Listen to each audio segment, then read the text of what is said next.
even talked about the Ben Askren sparring footage. Well, we'll look at that in a minute. We'll look at that in a second. But Jake Paul isn't a fucking boxer. This guy's a fucking YouTube kid. I went up there and I watched him. He be working hard though, Dana.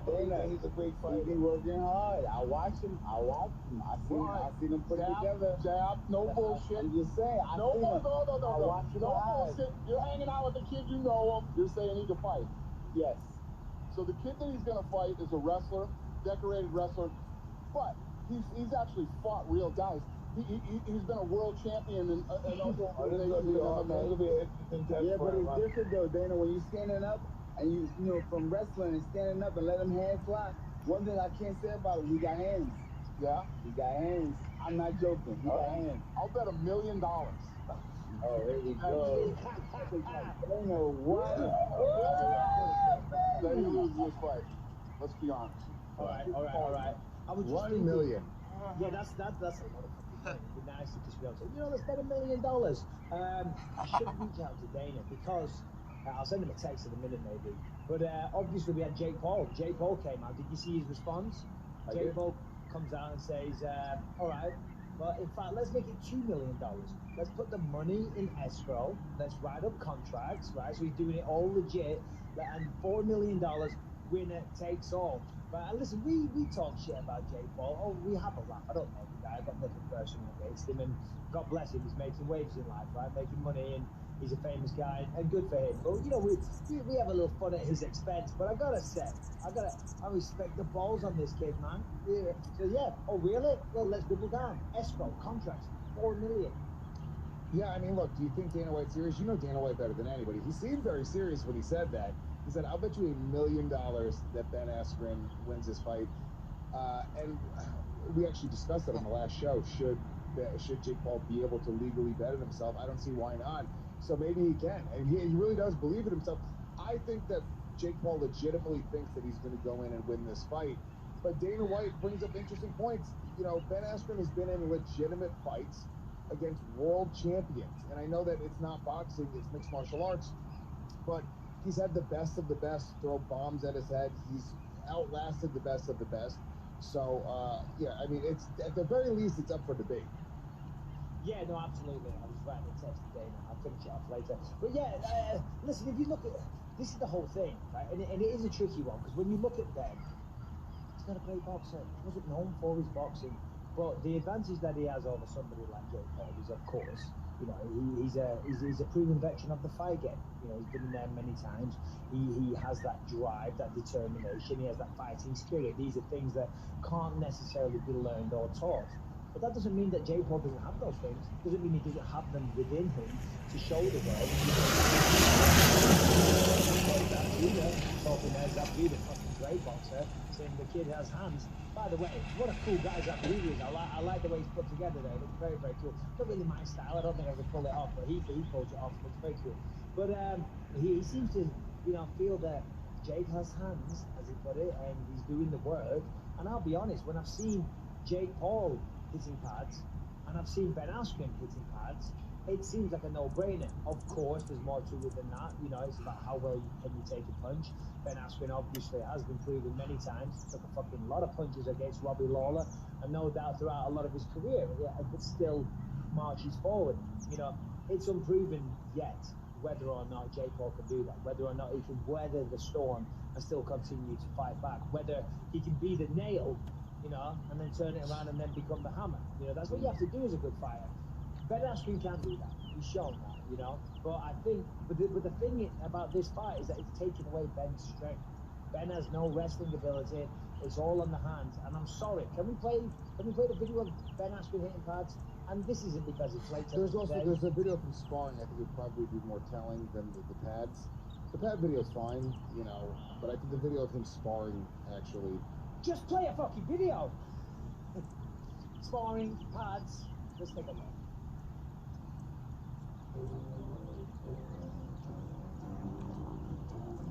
I like the music.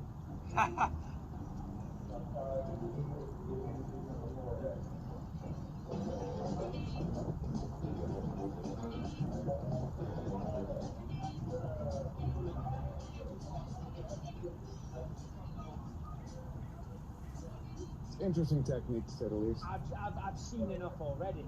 I'm not hating. I'm not hating. I'm not hating. But listen, he threw a hammer fist. Did you see that? Yeah. He threw a hammer fist with the glove on.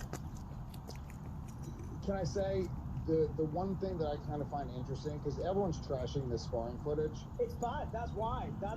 It's bad. I like Ben. He's a great guy. He's very intelligent. He's got a lot going on in his life, and he's got the big fight coming up. But the reason people are trashing that sparring footage is because it's not good sparring footage. I'm not being an asshole. He doesn't. Here's the thing. I don't think Ben's plan is to go in and look pretty against Jake Paul. I think he's going to work on getting in his face, using the clinch, using the things that he's allowed to use, that he knows how to use. And it looks like that's what he was sort of working on there. Like, it was all clinching up, it was all going off the ropes, all getting in his face, not allowing the opponent to have the distance. So, but you're not supposed to clinch in boxing, and the referee will break it up straight away, or give it a few seconds and then break it up. And if he continues to just try and clinch like that and dirty boxing, he'll have points deducted. He'll be reprimanded by the referee. What's that? He's talking to I'll put some pants on, please. If you can keep that out of the chat, guys. Listen, good luck to you, Bob. Can't wait to see it. I just thought it was really ballsy how Jay went back to Dana and said, hey, make it $2 million each. I mean, that's a lot of fucking money. Yeah, I mean, we'll see what's up. Jake has a different style of promoting himself, right? So Jake's putting out these videos of him fucking just knocking people out. But it's like, you don't know who these guys are. It looks like they're just his friends who are throwing on headgear, and he's just wailing on their heads. And, I think Ben, whereas everyone's trashing, there's something about just the little bit of sparring footage that I saw that I was like, wait a minute, Ben might be just coming in to try to lean on this guy, tire him out. We know that Ben Askren has cardio for days. Has Jake Paul ever faced somebody that's this high level of an athlete? Absolutely not. That has this much experience in the fight game? Absolutely not. So I understand why Dana White is betting on Ben Askren. I really do. And that's after watching the sparring footage.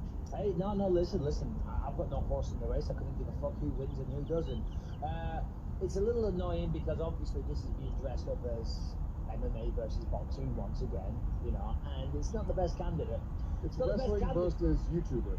Yeah, or boxing versus UFC, whatever. You're right. Jake Paul doesn't really represent the boxing community, although he's trying to make that transition. But yeah, listen, Ben, I wish him the best, but he's not the best representative of a mixed martial artist or a UFC fighter. But I see David's point, I see your point, I see them both. You can look at both sides, but it'll be fun to see that play out. All right, guys, let's take a second to talk to you about Paleo Valley. What is Paleo Valley? Pretty close to be partners. Yeah, that's right, Lewis. I mean, listen, the mechanically separated chicken parts are not what you want. Listen, what are Paleo Valley beef sticks? They are 100% beef sticks, and they're only beef sticks in the USA made from 100% grass-fed finished beef and all organic spices. Plus, we use the old world methods of fermenting our sticks, so they are self-stable without the use of chemicals or questionable ingredients. And I'll tell you this, Lewis, the main thing is they're absolutely delicious. Tell the people where to go. Tell them about the great offer. Right now, all you got to do is go to paleovalley.com. That's PALEOVALLEY.com and grab some of their incredible products. It's a great healthy snack on the go. It's convenient if you're working out, if you're training, if you're taking a hike, if you're hanging out with the kids. It really is a great treat, and they support the show, so we want you to support them. Go to paleovalley.com and make sure you use the code BELIEVE15. When you use that code BELIEVE15, you're going to save 15% off your first order. Once again, paleovalley.com. Use that promo code BELIEVE15. Save 15%. Go get some healthy, delicious snacks. Okay, where were we? Harrington, I never saw this. I see it in the notes. Number 2, Aljamain Sterling. Obviously, won that title last week. Let me just turn that contact lens. Aljamain Sterling won the belt, and apparently he didn't like what Daniel Cormier had been saying. Is that correct? Yeah, so a lot of people were... Oh, sorry. Got the microphone here. So a lot of people were not that happy with Aljamain Sterling with the party. You know what I mean? I don't know if you saw any of the shots of him celebrating at his house in Las Vegas after he won the title. So a lot of people were just clowning on him for that. I know Peter Yan got in the mix. I know DC got in the mix. Just saying, hey, if you're really not proud of this title win, why are you celebrating? With your friends, why are you partying and everything? as well as you say that, like, if you lose, you would still be celebrating with your friends. Bisping, I've heard you talk about that. Like, your friends and family have come in from out of town. You lost, you get your ass kicked. You're gonna go drown your sorrows. If you win, you're gonna go party and fucking treat yourself like that. You know. So, look, what is it gonna do? Just let me elaborate on that. Yeah, I got knocked the fuck out at UFC 100.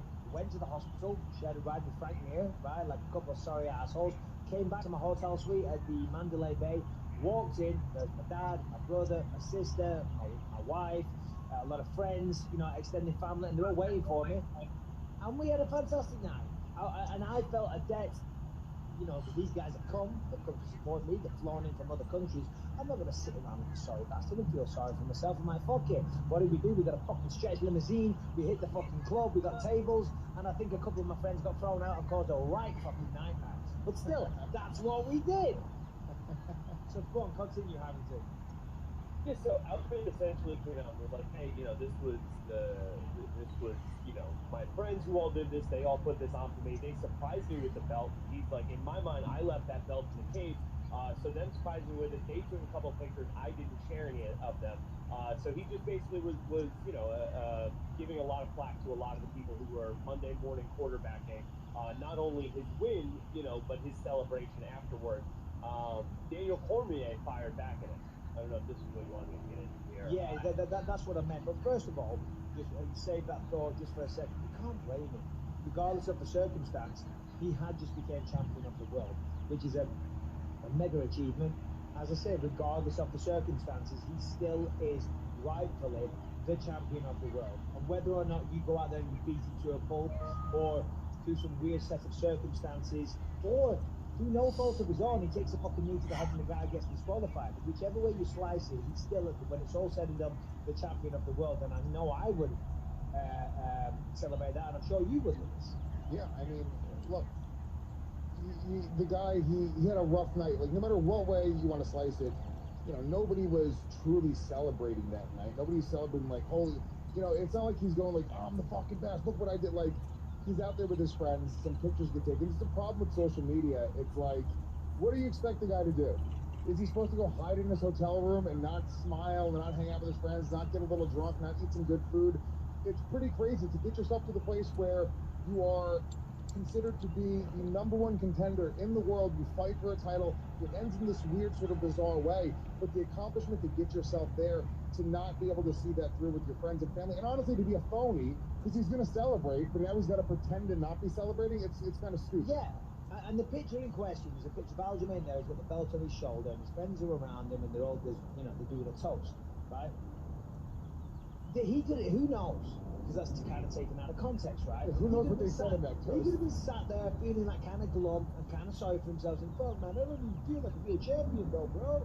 And everyone was like, whoa, Aljamain, shut the fuck up. Regardless of the circumstances, you were the champ, you were fighting a fair fight. So everyone, raise a fucking glass to the champ, and everyone fucking toast. You know what I'm saying? Maybe that was the scenario. To paper champions. To paper champions. Stop it, don't be mean. But anyway, Harrington, tell me about DC. Chime back in, brother. Well, that was actually Peter John's quote. Yeah, congrats to the paper champion. Daniel Cormier popped back up, and you know he responded, you know, young brother, Funkman, just get off the internet, bro. You don't need to explain. It isn't helping. We will talk. It's what we do. You have to just leave it alone. Enjoy your time, recover, spend time with your family, and just relax. You can't fight every battle. He's right. He's right. I mean, listen, at the end of the day, people involved in the media, people that do podcasts like us, certainly commentators for the UFC, analysts, and there's a million podcasts out there. There's a million journalists. You know what I mean? Mixed martial arts is a very popular sport, so therefore people are going to talk about it. And if people earn their living, or it's their job, if I'm commentating, it's your fucking job. You're literally being paid to talk about the situation. People listening aren't always going to agree with everything, and it's just your individual takes. So you shouldn't take it so personally. I understand why I would, because it hurts, it stings. But I also understand DC's perspective as well. So, yeah, I mean, I think you feel the need to defend yourself. You know, Aljo's a really nice guy too. He doesn't really. He's not a guy that people hate on, so he's probably just not used to the hate.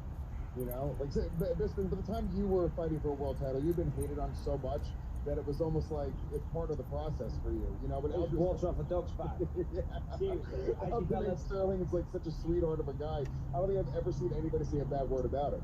I developed thick skin very, very fucking quickly. I think I've told this story before, but my first fight in the UFC 66 after the Ultimate Fire, this was before everybody had laptops and smartphones. You know, maybe the first iPhone just came out, whatever, but I didn't have one, right? And I wanted to know. This is my first fight in the UFC. I'm like, fuck, what did you think of it? Yada, yada, yada. So in the MGM Grand in the lobby, there was a computer that you could get access to. Right, and I go to it, and I was like, have a quick look on this forum, you know, because I want to see the support and whatnot, see how people perceived the performance. Wasn't good. Was not good. After or before the fight? After the fight. They're like, oh, he didn't look good. I mean, I finished the guy in the first round. I don't know what more you fucking want. You know what I mean? The TKO in the first round. Like, oh, he had his back taken. He was mounted. Doesn't bode well for his career. You know what I mean? So anyway, as I said, I developed a very thick skin.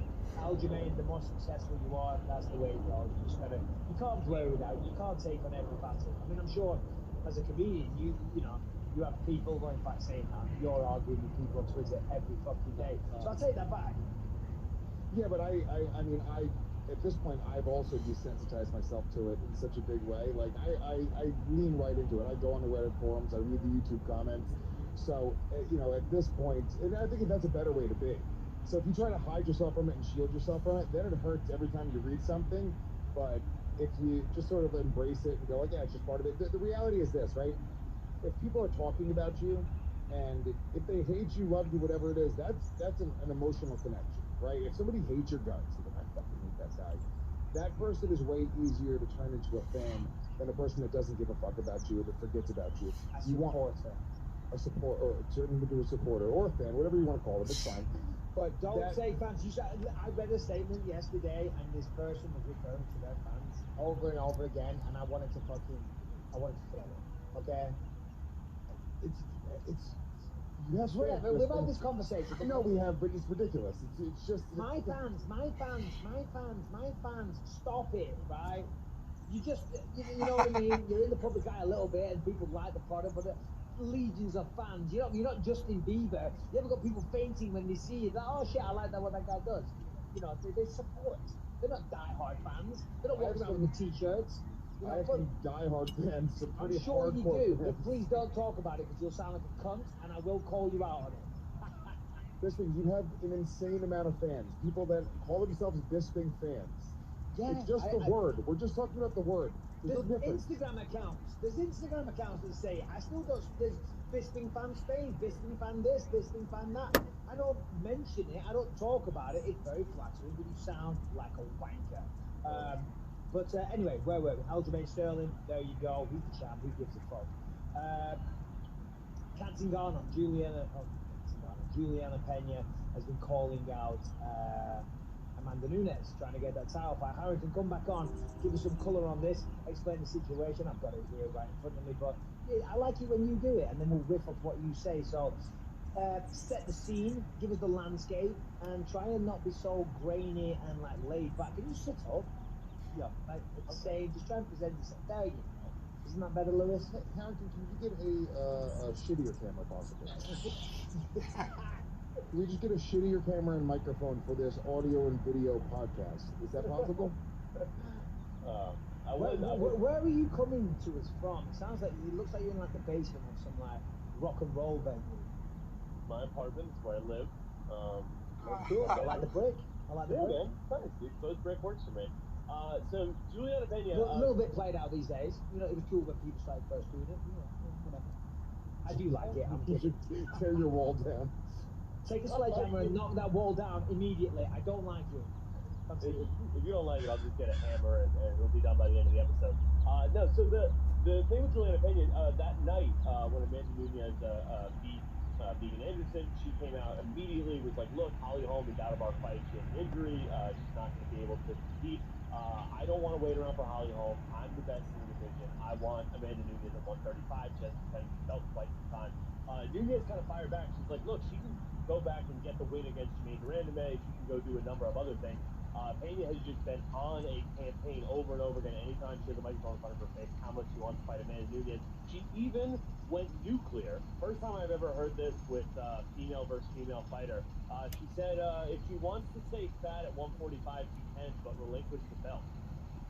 Which, I mean, I've never seen a woman calling another woman fat and it not leading to blows. Yeah, yeah, I agree with that, but fair play to Juliana Pena, right? She's trying to do what Aljamain Sterling just did, become the champion of the world. That's the fight that everybody wants. You want the world title fight, and you take it anyway, which way the scenario comes around. But be careful what you wish for, Julia. Because let's be honest, Amanda Nunes probably will, make sure work of that. Maybe not though. Juliana Pena is tough. She's talking about how she beat Kat Zingano. That makes her the best wrestler. She beat Sarah McMahon recently. Sarah McMahon is a very, very good wrestler, but she has. I don't know, she just loses fights that she's in full control of. I'm not sure if there's a mental issue. So I listen, she's one of the contenders right now, and she's trying to get the fight, make it personal. Of course, if you start firing out personal insults like calling her fat and things like that, you never know, it might get the job done. I mean, look, Amanda Nunes we just spent an entire show talking about how she's the best in the world, and good. Juliana Pena talk shit, get paid, get that fight to happen, but it's gonna be a really tough fight. Simple as that. Just a really tough fight, and yeah, I mean she's done 2-2 in her last 4 fights. Pena? Yeah. Lost to Valentina, lost to Jermaine Durandame.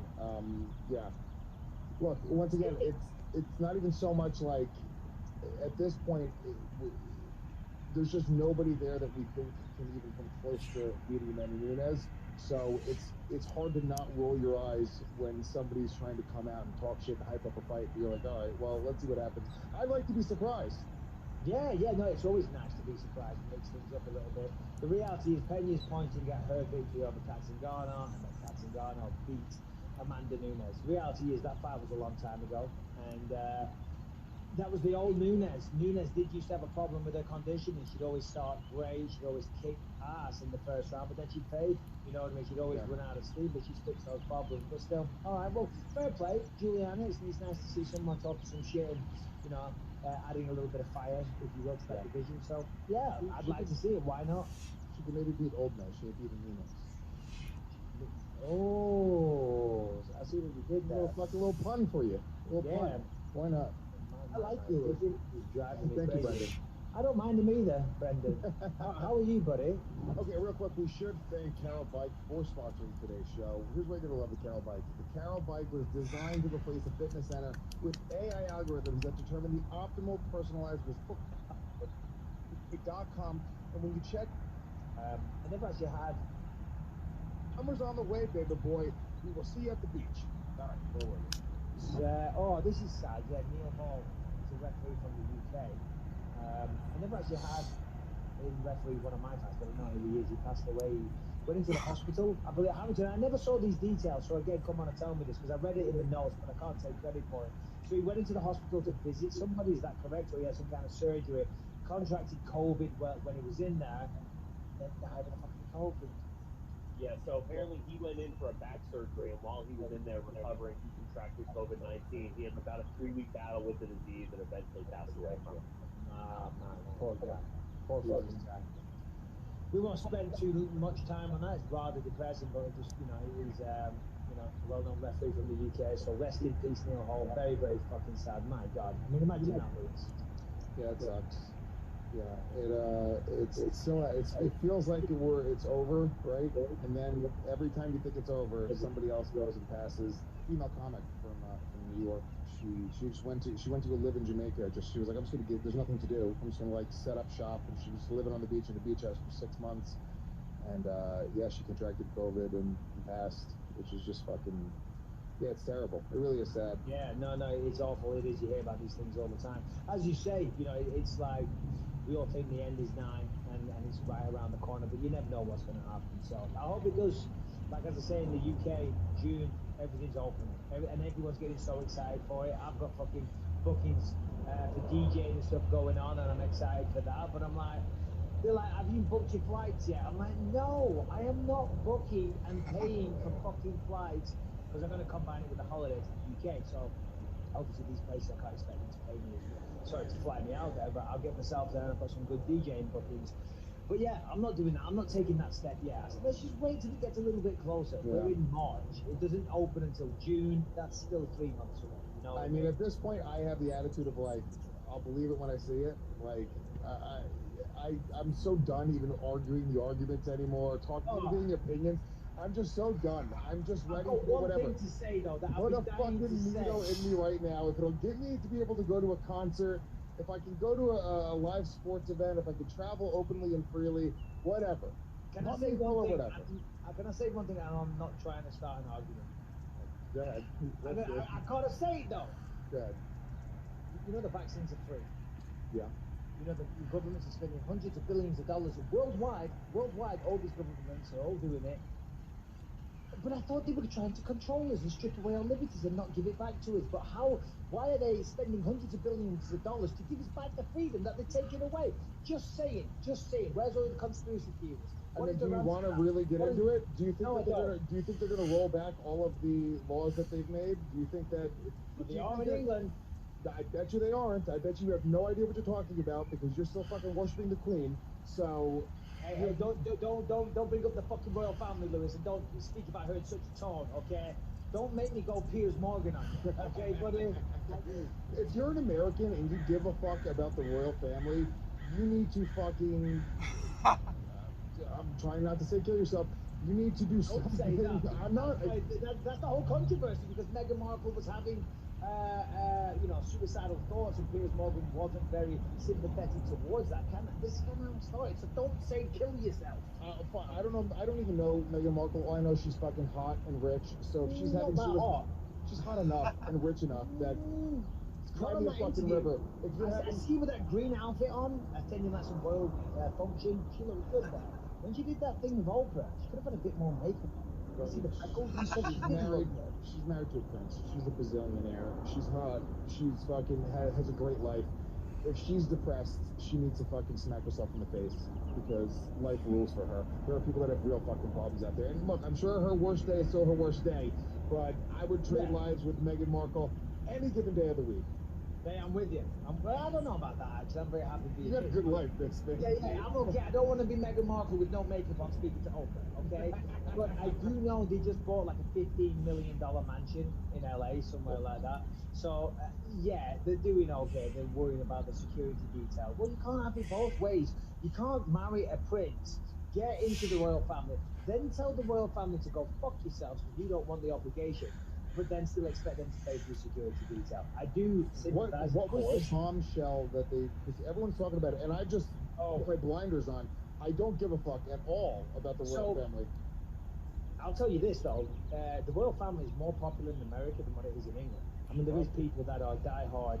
You know, they love the monarchy, and like Piers Morgan, obviously, he walked out of his TV show, which was a little bit abrupt and a bit of a kind of a kid throwing his toys out of the pram, just sulked and walked off. No need for that, because I enjoyed him on that show, but whatever. I enjoyed his explosive opinions, shall we say, always made for good viewing.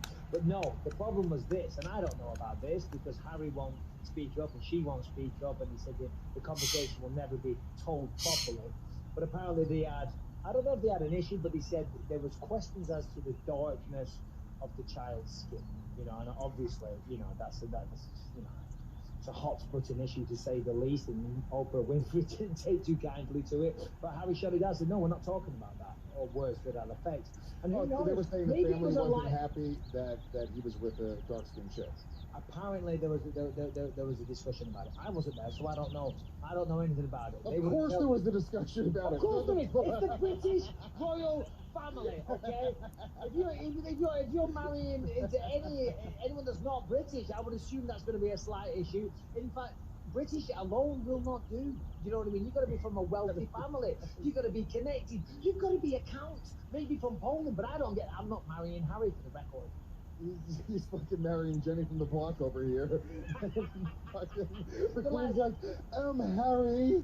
They're like, listen, you've got some 2-bit fucking actress from LA. What the fuck? How about get someone from England? That's the issue. Weren't they saying they were Nazi sympathizers or something? I'm just seeing it peripherally. I have no idea. No, I don't know either. I did watch a bit of it. I was a little bit fascinated, you know. But you know, it's. Come on, let's be honest. You think the royal family aren't going to be pompous pricks, you know, and they aren't going to make it difficult for someone like her, you know, because she is American. I don't think it's to do with the color. Who knows? I don't know. I wasn't there. Wouldn't surprise me though. You know, come on, they're going to be the snobbiest bastards on planet Earth.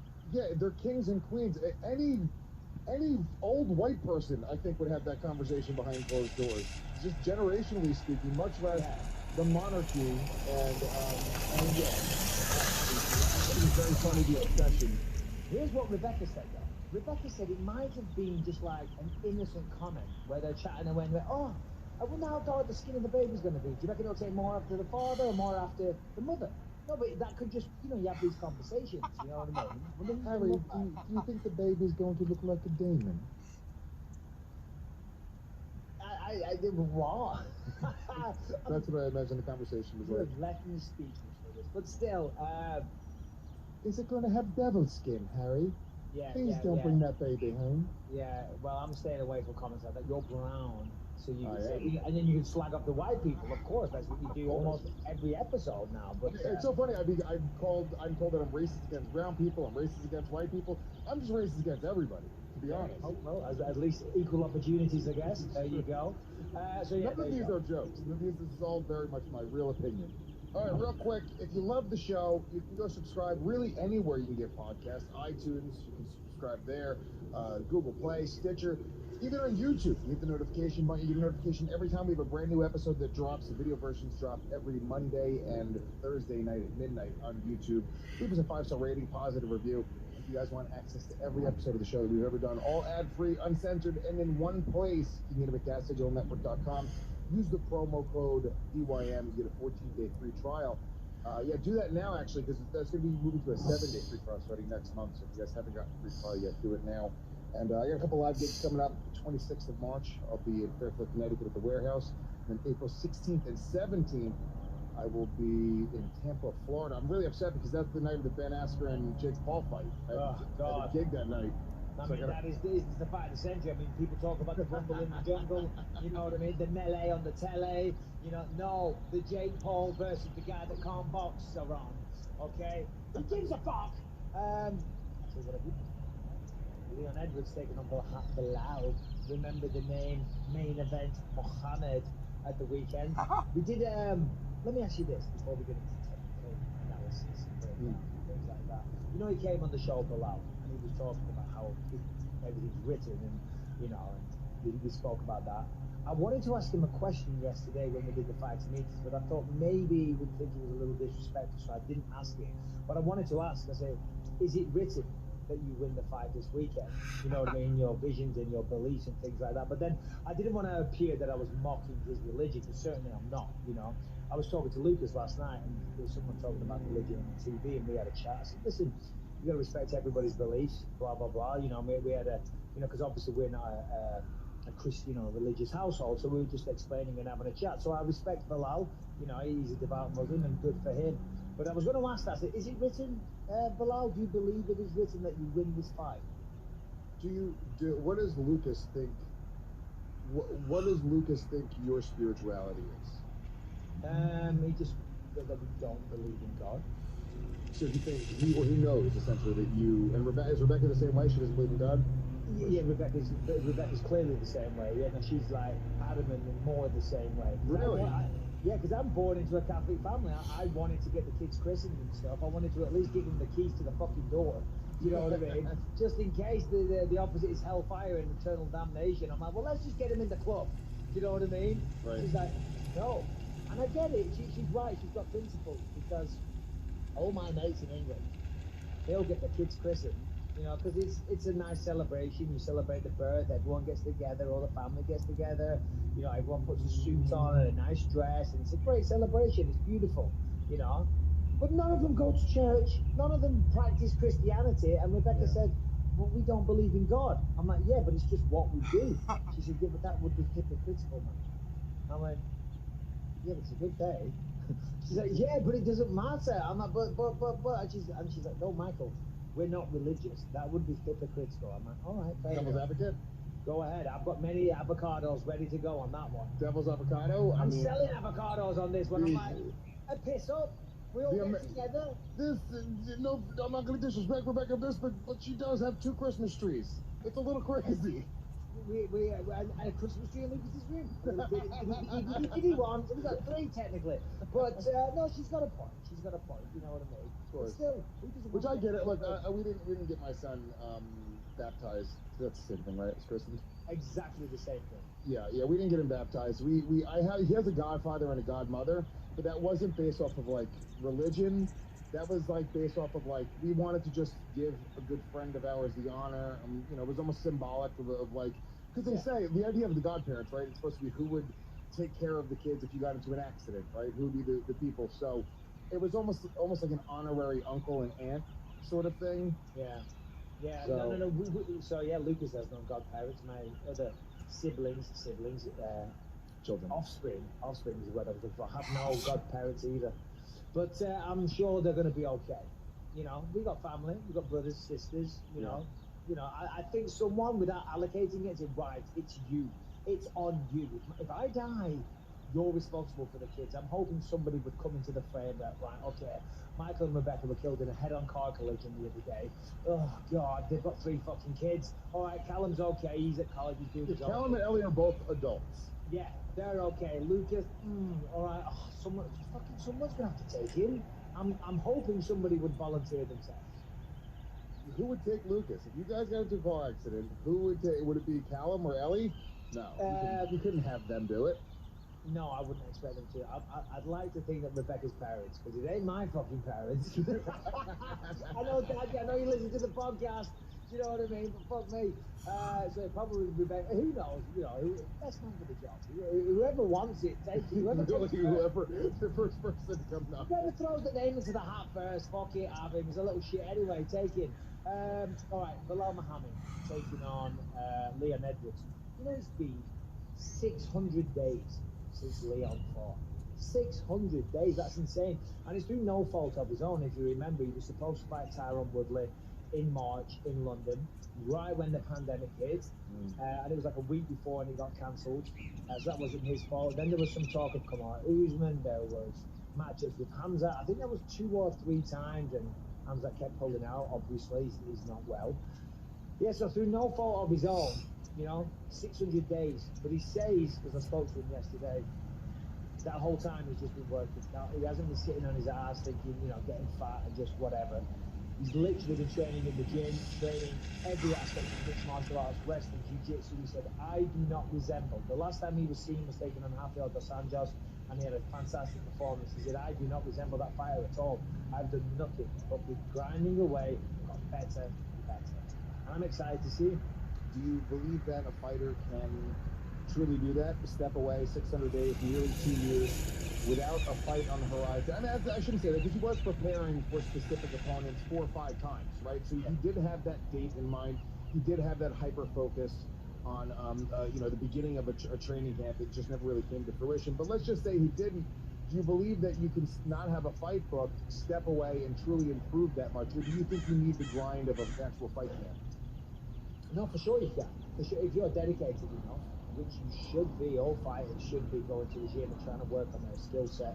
Obviously, Leon is a very good striker, and actually his wrestling is really good. He's got good takedown defense, and he has good takedowns from the clinch. Obviously, jiu-jitsu, all the rest of it, But he said he's been reinventing himself as a fighter, and 600 days, 2 years, you can go from not knowing anything at all to being reasonably competent in some areas, in 2 years. So therefore, if you're already good, you've got a good understanding. Because the more you know something, the more you have an understanding of something, the quicker that you learn. The old saying in martial arts is that you only really start learning when you get your black belt. Because then you understand it. You know what I'm saying? You understand, like in Brazilian Jiu-Jitsu, the more you understand how the sweeps work, the mechanics of it, the physics of the body and what causes them to go and things like that. You truly understand it and you come at one with it.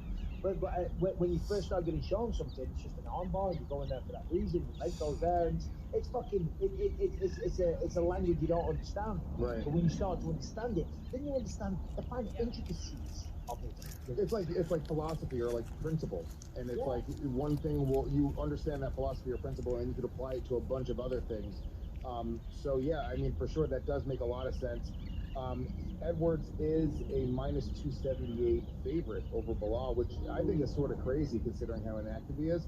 I wish they had some sort of comprehensive like study done on ring rust and how much it affects fighters at a high level, you know, because you see it happen sometimes where it's nothing. They look like they didn't skip a beat, right? The George St. Pierre, even Dominic Cruz, when he came back, he looked incredible.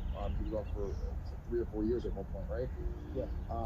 You know, but then there are other times where you definitely see these guys and they look a little bit lost. I think John Jones in recent memory, I think when he had that really, really big layoff and he came back against Ovince St. Preux, it was sort of like, oh shit, is he being hesitant? I wonder if they've ever done. I'm sure Henrik can look it up in the meantime. But how do you feel about ring rust? Did you ever experience ring rust?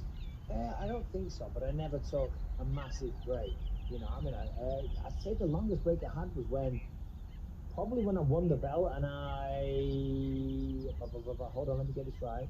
Probably between when I defended against Dan Henderson to George St. Pierre, that's probably my longest because I had an injury. I had to have a knee surgery. But yeah, no, I was lucky. I never took a long time off. The thing with ring rust, this is what they say: you could probably do a study, but the study wouldn't matter because it's so individualistic, if that's even a word. It's down to the individual. It is a mental thing because, of course, you're going into the gym. If you're going into the gym and staying sharp, that's the physical side. So therefore, that shouldn't matter. But it's how the individual copes with the environment, with the crowd, with the pressure. You know, we talk about it all the time, but that's why there's gym fighters and there's game day fighters. You know, Rampage Jackson used to look like shit in the gym. He would get tapped out because he didn't care, you know, in the sparring. You know, he's like, I'm not going to push because he was lazy, inherently lazy. I mean, he was very open about that, so I'm not talking shit about him. He never liked to run. He never liked to push himself. But on the fight night, he'd get fucking up for that. You know what I mean? Because then he was fighting and he'd turn into what he called the rampage, the wolf. You know what I mean? And he'd turn into a fucking beast and he'd go out there and fight his heart out. And you see it all the time in gyms. Guys that are shit on the night but look great in the gym. So it's all a mental thing. You know what I mean? So there may be studies, and maybe I'm wrong, but I would say that most studies aren't worth a fucking the paper that they're written on because it comes down to the individual. You know what I'm saying? Yeah, for sure. I mean, yeah, there's really, I don't really know. I'm not like familiar enough with Leon and his like fight style and what he does to really give an honest assessment. But with plus 225, Bilal sounds very, very confident. That's a tempting bet to make on Bilal. Now listen, Bilal is talking like he's already won the fight, and maybe it is a case of Maktoum if it's written and if it comes true. I will say this: Bilal does have a really good style to combat Leon's style. And when you look at Leon Edwards, there's a guy that you know, you could make the argument he almost has a perfect style. It's so well polished. You know what I mean? The footwork is perfect. He never crosses his legs and things like that. He's very calm and composed in there. You know, you never see him get flustered. Even when he takes a couple of shots here and there, he maintains composure, and that is so beneficial in the fighting environment. His shot selection is always good. He's got excellent elbows in the clinch. As I said, he's got good takedowns. There's not an ounce of fat on the guy. I mean, the guy's got a great physique, so he's competing at the correct weight class. That's what I mean by that. Not curving on his body, but he, you know, he does look good. You know, but I tell you what, a few more weeks and no fucking sugar, baby boy. I'm going to be doing this. Never mind top buttons up undone. I'll be doing this shirt topless, naked, in a pair of sheath underwear. That's it, Lucas. If you could get through 3.5 days, I'd be impressed. I've done 3 fucking days, just not 3 nights. Look at these dimples, baby. They're coming back. Oh, the only problem is I'm going to need new suits. On Saturday, I'm going to put a suit on and it's going to fall off and they're going to be like, Michael, you're too young. No, back to Leon. Sorry, pardon me. Yeah, no, he's very composed. He's very calculated. He doesn't you know, he doesn't fight on emotions. He's very, very good. But the only criticism I would say is that sometimes I'd like to see a little bit more aggression, but he has a very measured approach and it's obviously working for him. He's on an 8-fight win streak. Bilal Muhammad, against somebody like that, like Leon, that is so pretty, that is so tactically correct, that is so, you know, well trained and everything's just perfect and he understands the game. You've got to pressure that person. You've got to turn it into a dogfight. You've got to look for clinches, you know, and that's what Bilal does. He closes the distance. puts out a tremendously high output, and throughout that output, those punches that he throws, those wild hooks, he's looking for the takedown. And he's got a very, very good wrestling game as well. So it is an interesting fight. You know, I understand why Leon's the favorite, and if I was a betting man, I would have put money on Leon because he's such a big favorite. But I understand that. You know, Bilal may shock the world, but he would be shocking the world if he was to win. And I say that with respect, of course. Yeah, of course. I'm very excited.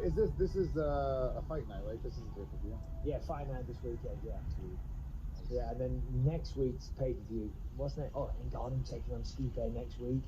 And then the co-main event, what's the co-main event? That's another good one as well.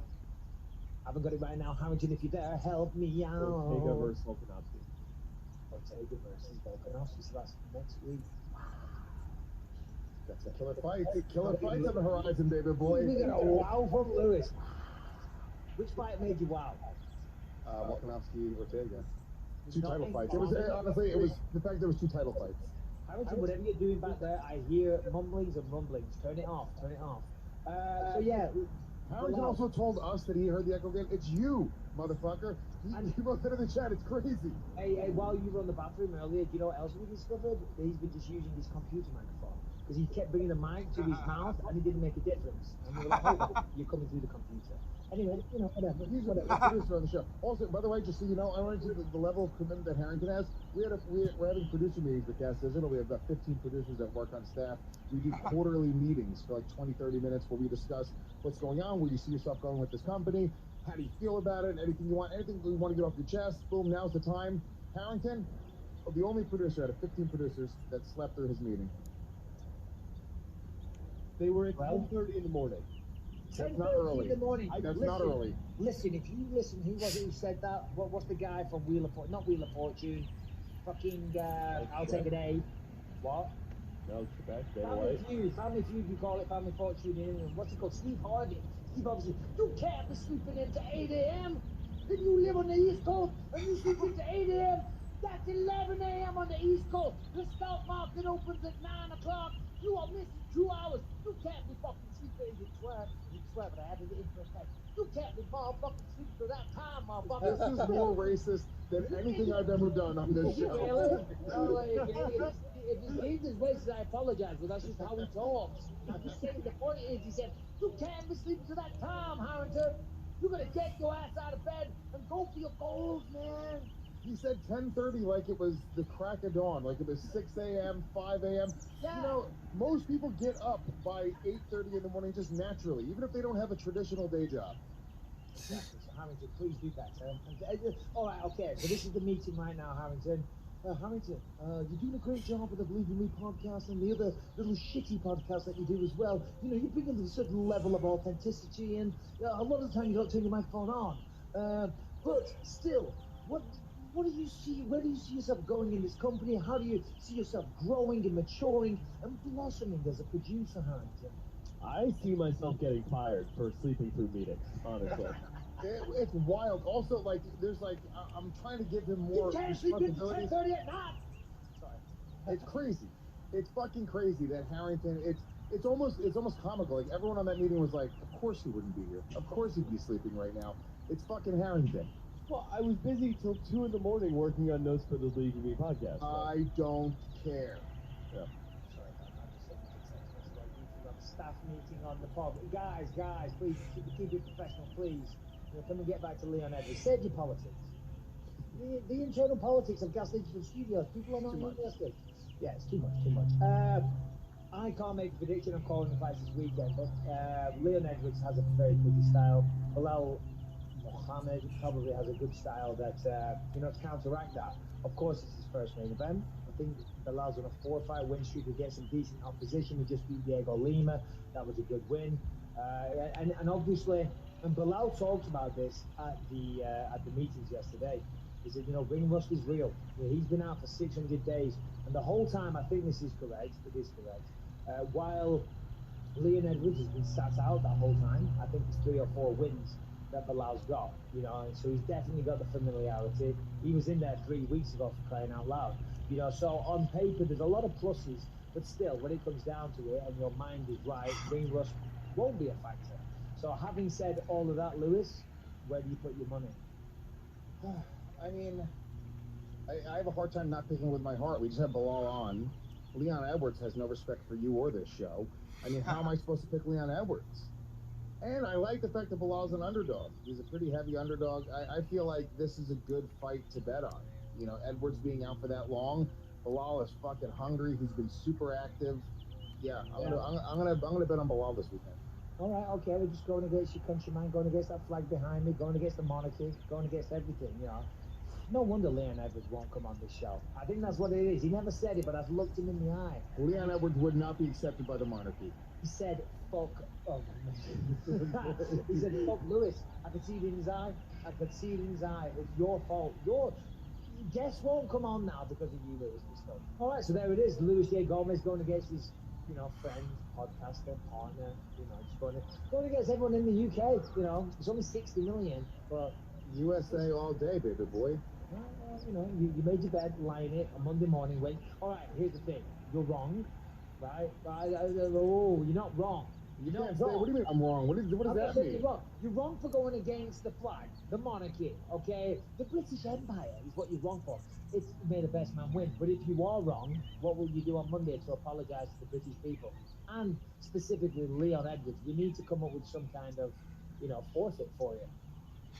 So when I'm wrong, I have to apologize to the public and to your country and to Leon Edwards. If that's what you're suggesting, I never said apologize. I just said, you know, what price do you pay? If I'm wrong, I will come in with a British flag behind me on Monday. I will. Brian says you have to drink tea instead of coffee. That is very British. That's very British. You're right. And a scone. Okay. We call it. All right. Tea have all day long. Yeah, have myself a little bit of tea time on the show. I'll dress like the fucking Queen of England if Bilal loses. On Monday's show, I show up dressed as the Queen of England. Well, we'll see. Saturday night, we'll see who wins, and then we'll start making those arrangements. Harrington, there is a number of other news stories going on in the world this Thursday, so it's hammer fisting with Harrington. So over to you, Harrington. What have you got for us? Fire away. Well, first and foremost, I just want to say thank you to Lewis for making the art so easy for this week. So the first one I wanted to touch on, the Hans Molenkamp story, it's not going away. You know, if you remember, Dominic Cruz called him out, said, the guy's got 100 pounds on me. It doesn't matter. I want to fight him for charity. A lot more people are piling on now. Reddit showed this video of a number of different times Hans Molenkamp has messed with fighters who clearly kick his ass, if you want to pull that up. I'd love to see it. This is like his thing, by the way. This is what he does to a lot of fighters. There's so many of them. Right? He pretends that like he just goes over and like messes with them, but it's all set up. It's all staged. But you see, you've got to kind of play along. I love it. See the way it was held out to the side? Yeah. It's all planned and like, you know, DC fair play, you know, you're being a company man, you got to go along with it, but it's a little bit crazy. He's like, look at our playful. That was in the same division.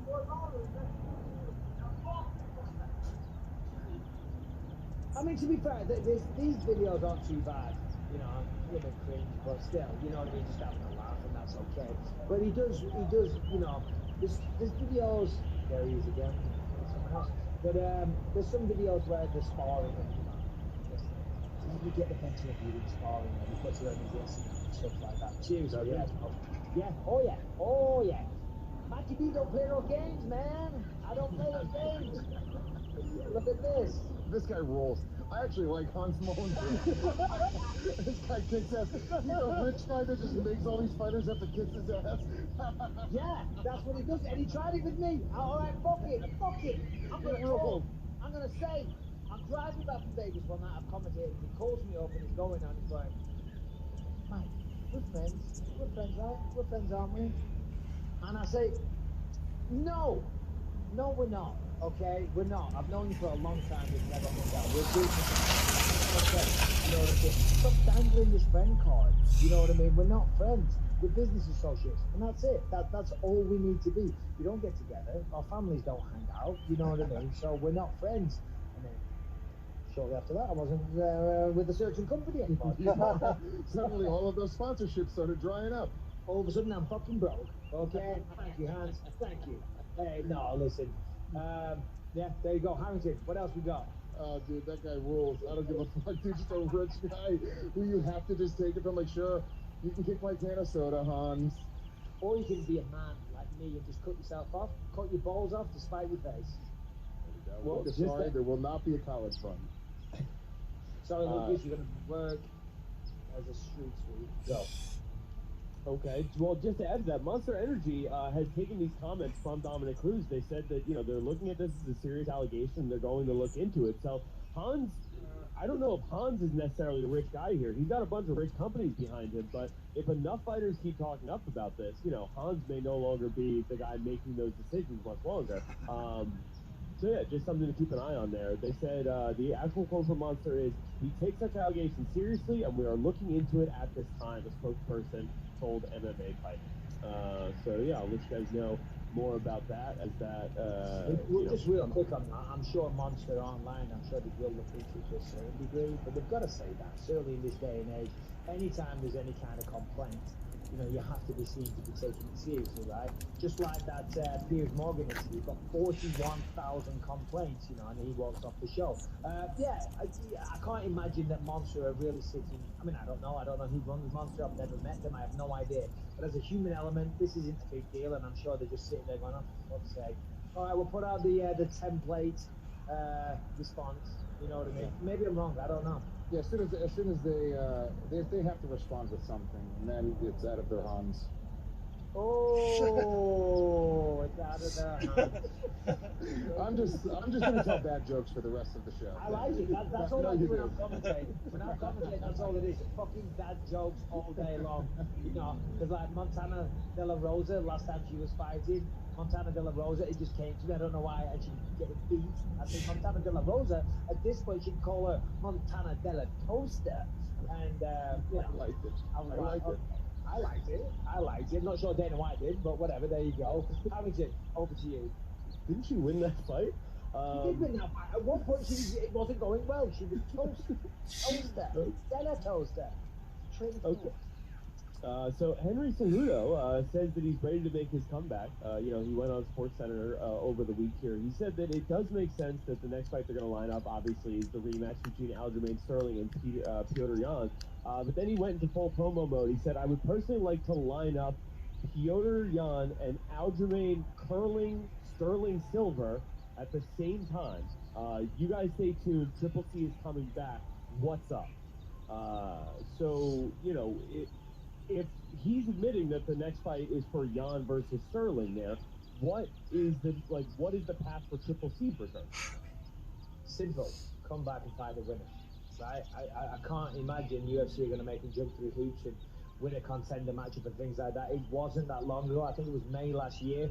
So it's still less than a year. And he wasn't just one division champ. He was a double division champ. He was a champ and the Olympic gold medalist. So, and to be honest, in terms of drawing power at 135, by the way, 135 seems to be really heating up these days. You know, he seemed to slide under the radar a little bit in the past.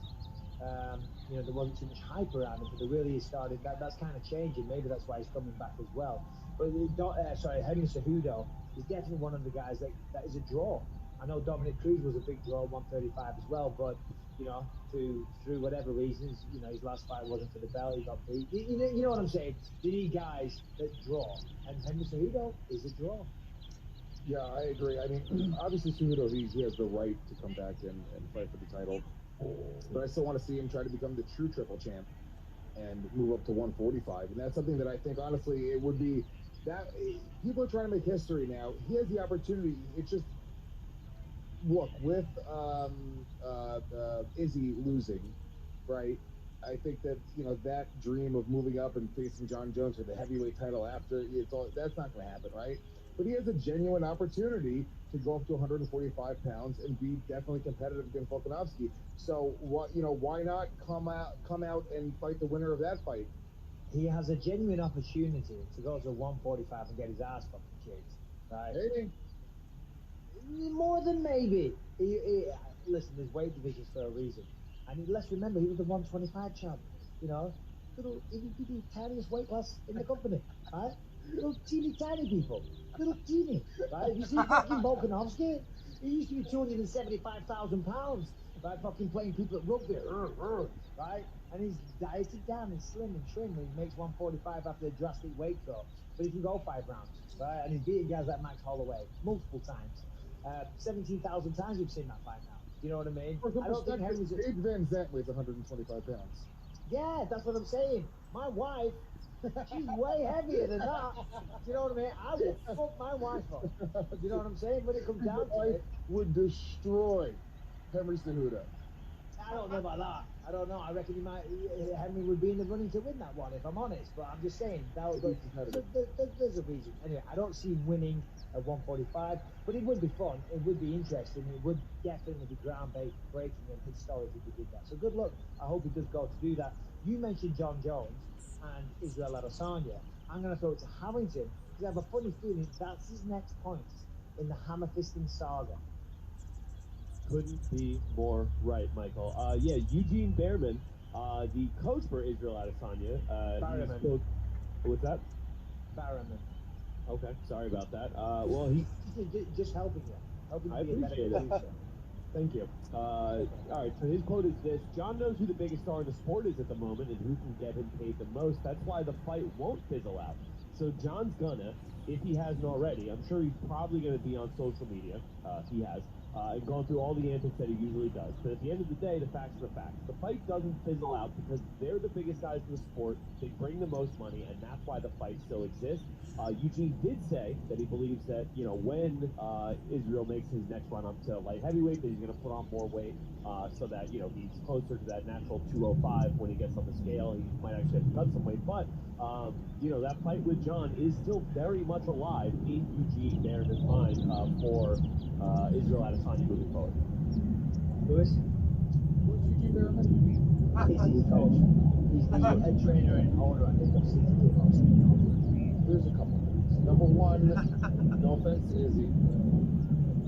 I think him losing that fight, it did not help the case that he is this big, crazy draw. We got to see the numbers. Yeah, the hype train. We got to see the numbers as well. The biggest fight for John Jones in the world, heavyweight title. Yeah. Simple as that. There's not another fight out there that, whether it's with Stipe or Ngannou, that is a massive fight. That is, I think, the biggest fight the UFC could possibly make right now. That's considering Conor, Nate Diaz, Nick Diaz, all these guys that fucking draw.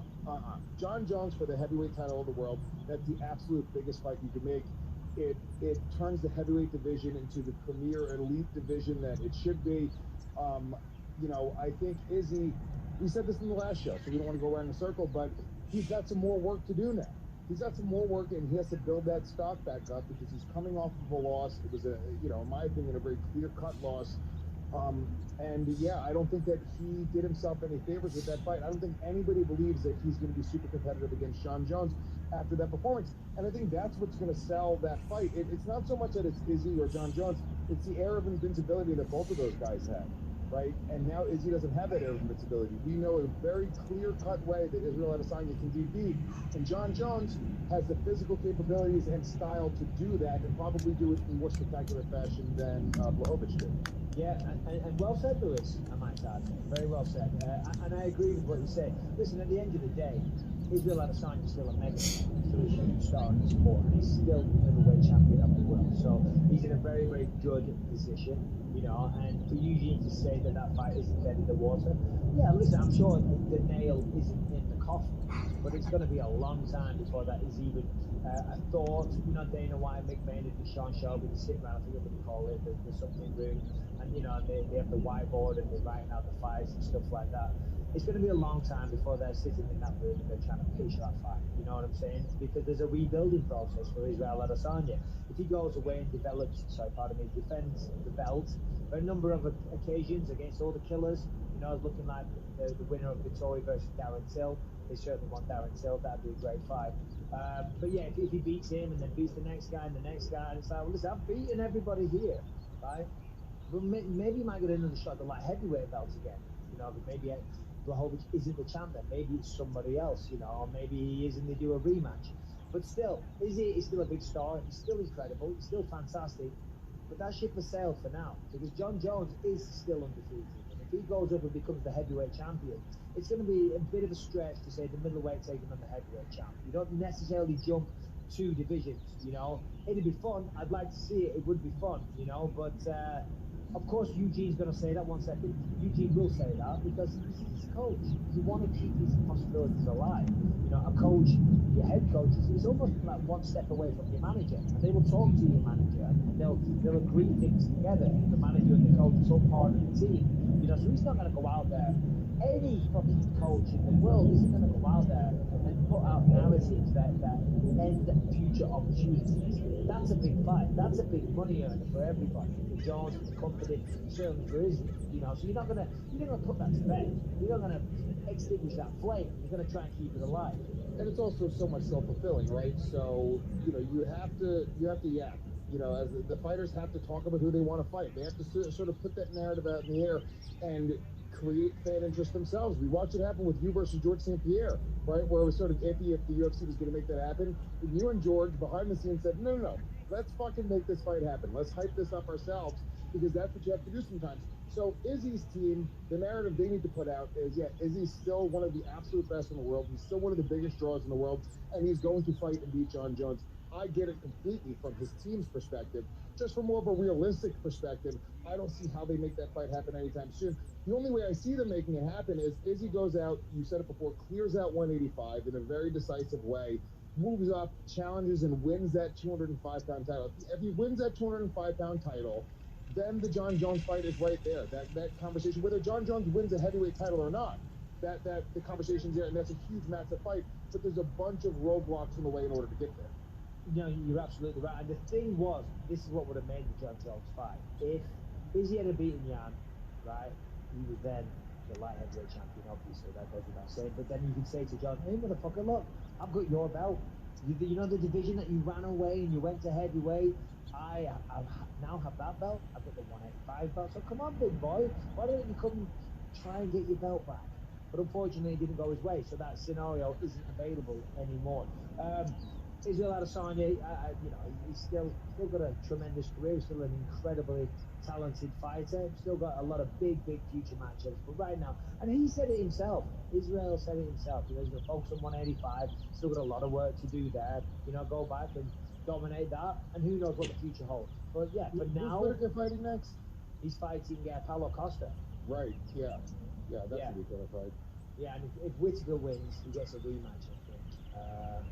Yeah, and then what was the other one? What was the other fight? Oh, hold on. If somebody wins, they definitely get a title fight. Oh, Leon Edwards. Yeah, Dana said the other day, if he wins this weekend, 100% he fights for the title next as well. So I'm just throwing that back to the Leon conversation. Never mentioned that at the time. It's worth mentioning. Leon Edwards obviously be pushing for. He has 170. Yeah, no. I mean a title fight at 170. Right. I'm just saying. Yeah, we never mentioned that before. It just pops in my head. So that's another extra incentive. Although for Leon, of course. Could be pressure. Could be added pressure. Sometimes, you know, pressure makes diamonds, or pressure makes you fucking not perform. One or the other. Harrington, got anything else?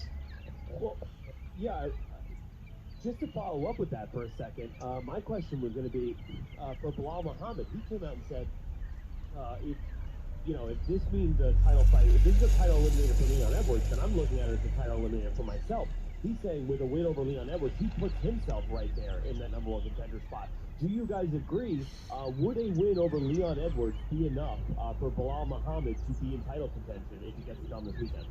The short answer to that is no, but it certainly puts him closer to it. I think, obviously, Leon is ranked number 3, I think, and Bilal, I think he's just only in the rankings, I think. I'm not sure how to just look that up. But, yeah, if you beat the number 3 guy, guess what? You take the number 3 ranking pretty much. That's how it goes, you know. You might go with a 4 or something like that, but it wouldn't surprise me if he then becomes number 3.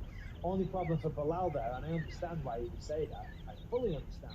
But Bilal doesn't have the body of work that Leon does. He doesn't have 8 wins in a row against good competition. But if he becomes number 3, and then you beat one more person, well then fuck it. What's that make you? 2? You know, it obviously depends who he fights. But he's right there, and maybe one more win. The only problem is you got Masvidal, you got Covington, whatever. There's some people there. There's some others.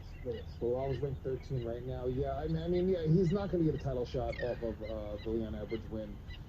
You know, and he probably shouldn't. You know, it's not a knock on Bilal. It's just that this is his first main event. It's his first big show. Yeah, so I think that if he beats Leon Edwards, he gets a number one contender fight. Obviously, I mean, that's the way the rankings work, and he should. You know, and Yeah. is Covington tied up right now or no? No, apparently, what did I read? He turned down a fight. Did you see anything about that, Harrington? I'm trying to think, because half of my life I'm looking at MMA shit. So whatever you always put in the notes, I've already seen it, I already know, but I'm fucking ADD galore, and it all goes out of my mind. But I did. Go on, Harrington. Oh, I'm looking it up right now. Sorry, I don't have it. Leon Edwards did call him a coward for turning down a fight. It was just, remember, because when Leon needed somebody to fill in on a short notice for this fight, Bilal said yes. Colby Covington did say no. Yeah, I saw something else. Yeah, no, I think it might have been Leon actually when you were talking to him saying that Covington turned that fight down. So, you know, It's weird. So Covington, you know, obviously everyone wants to see Covington and Masvidal fight because they have that beef, and there's just two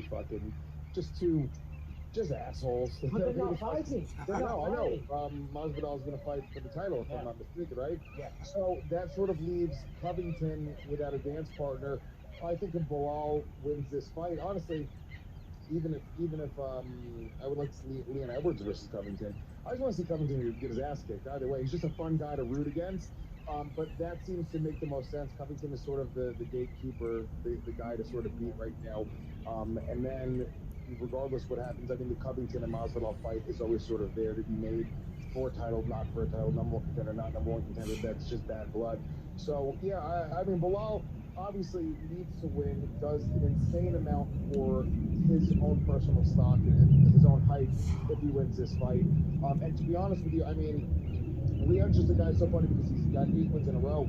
He's just sort of like the dark horse of the division. It's not like he's the guy that's on the tip of everybody's tongue when they're talking about the division, but he might be the dude that is the toughest test for Kamaru Usman in the division. Yeah, possibly. You never know. Although, I mean, Kamara did beat him the first time, but he says he's not the same fighter. They went through a decision, right? Yeah. He says, I'm not the same fighter now. And he feels very, very confident he will beat Kamaru. Of course you're going to say that, though. All right. Thank you, Harrington. Appreciate that. Brian, I believe we have some questions this week. What do we have? Who are they from? And hopefully we do, and I don't sound stupid. Yeah, I have one question here, and it is from Wojak Rudek. If you want to send in questions, side note, just send your emails to bynpod@gmail.com. Video questions, content, songs. If you write a rap song about us, we'll probably play it on the show. Let's get real. Definitely. And we'll join in. We'll freestyle with you. You know, just like the well-rounded entertainers that we are. You know. But Brian, without further ado, please play this question. So boys, hope you're good. So here's the thing, I'll go first, you have to You feel you're going 100%, no doubt about it. Then, in the other hand, I just stand by that, think everything and all that shit. It doesn't look like your family here, you unable to continue the fight. Simple as that. And then, the question is, isn't our perception fixed by people like you just think? I'm thinking of the Anderson Silva fight when you got hit badly, closely, and in the third round. The guy you were fighting, you pulled the victory out of it. Fair play, fucking masterpiece, respect.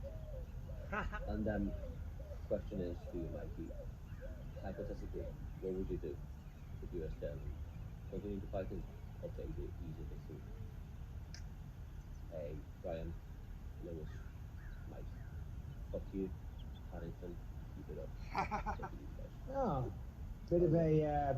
Oh, bit of a twist on that one. Normally they say "fuck you, Harrington," but you know we got told to piss off on our own show. Thank you for the question. A weird guy, great beard guy. Great beard. I'm not into the little like the little ponytail at the bottom of it though. Why do some people do that? Put a little bit of like elastic band around it. I mean, what is that? Trying to be like a fucking druid or something? He looks like he's from a scary country that doesn't have much electricity or water. Lewis, question. Stumbling.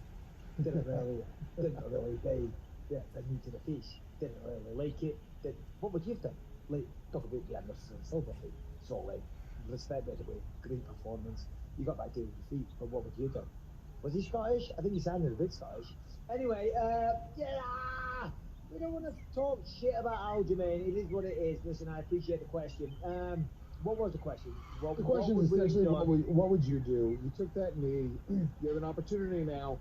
Look, I don't give a fuck what you want to say. That knee hurt. There's no debate about it. And he may.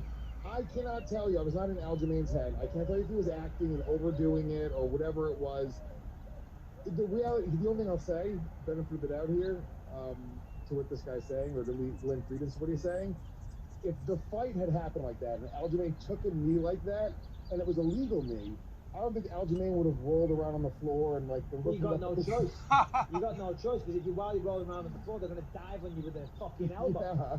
You know So that's I mean? what I'm saying. There is a little bit of playing it up there to a certain degree, but he doesn't need to not be playing it up. He doesn't need to put on a game face during the actual fight. He needs to sort of say, "Oh no, that didn't fucking hurt." And also, in that situation, not to diminish myself, but I was very lucky because as he hit me, the bell sounded. You know what I'm saying? So if there was like if that was halfway through the round, it was a good knee, and I went down and I was a mess. Anderson could have came up and bang, bang, bang, bang, bang, and finished me off. But I was lucky because it was at the end of the round. And if you'll notice, I'm doing a very, very good job of dancing around the question without answering it. Because I don't want to disrespect Aljamain. It's a difficult one. Nobody knows what was going on in his head, you know? But, you know, me, I get up after these. That's all I'm saying. But you know, you're losing the fight. Let's say you're losing the fight, which he was. Now all you got to do is stay down. You look out. Rebecca's going. What is that? That scene of Rocky. Stay down. Yeah, the cornerman's on the side. Stay down, Rock. Stay down. Now, are you Rocky Balboa? Do you get up and say, "No, I'm going to keep going," even though you were just legitimately concussed? There's no fucking way. You fucking cut it, man. Cut the fucking eye. Yeah, of course. I get back to my feet. I'm like, oh, I said, Piotr, man, that all you got, baby boy? Come on, let's do this. Let's dance. Then he lights you up again. Fuck the 60 seconds. I don't need those. And I don't need Vaseline. I don't need no cornament. Let's go. Thank you for the question. Much appreciated. And thank you for listening to our show. We'll be back with a recap of the fights on Monday. And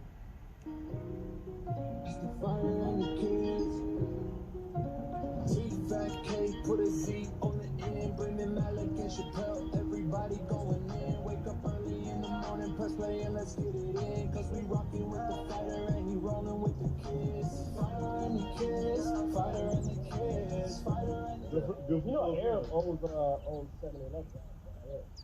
What the Arabs does? Arab, yeah, the Arab man owns 7-Eleven.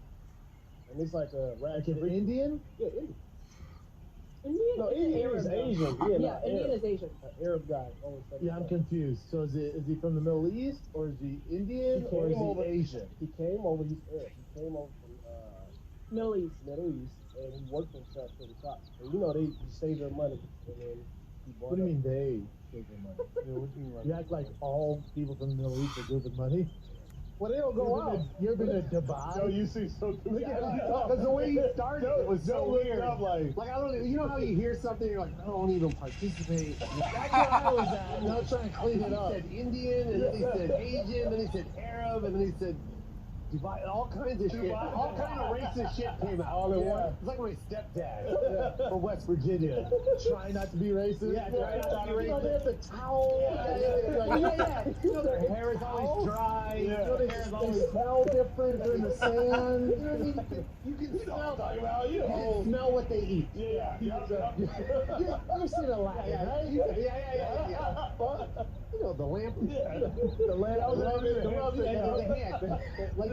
Like they're pulling it out of you as well. Like they're trying to pull the racist out of you as well. You know, come on, follow me. You know, well, his wish was own 7-Eleven, and he made it happen. He did, right? What was that? He worked at 7-Eleven, right? The richest story, right? Owns, and not only does he own it, he has money enough to have a good day job.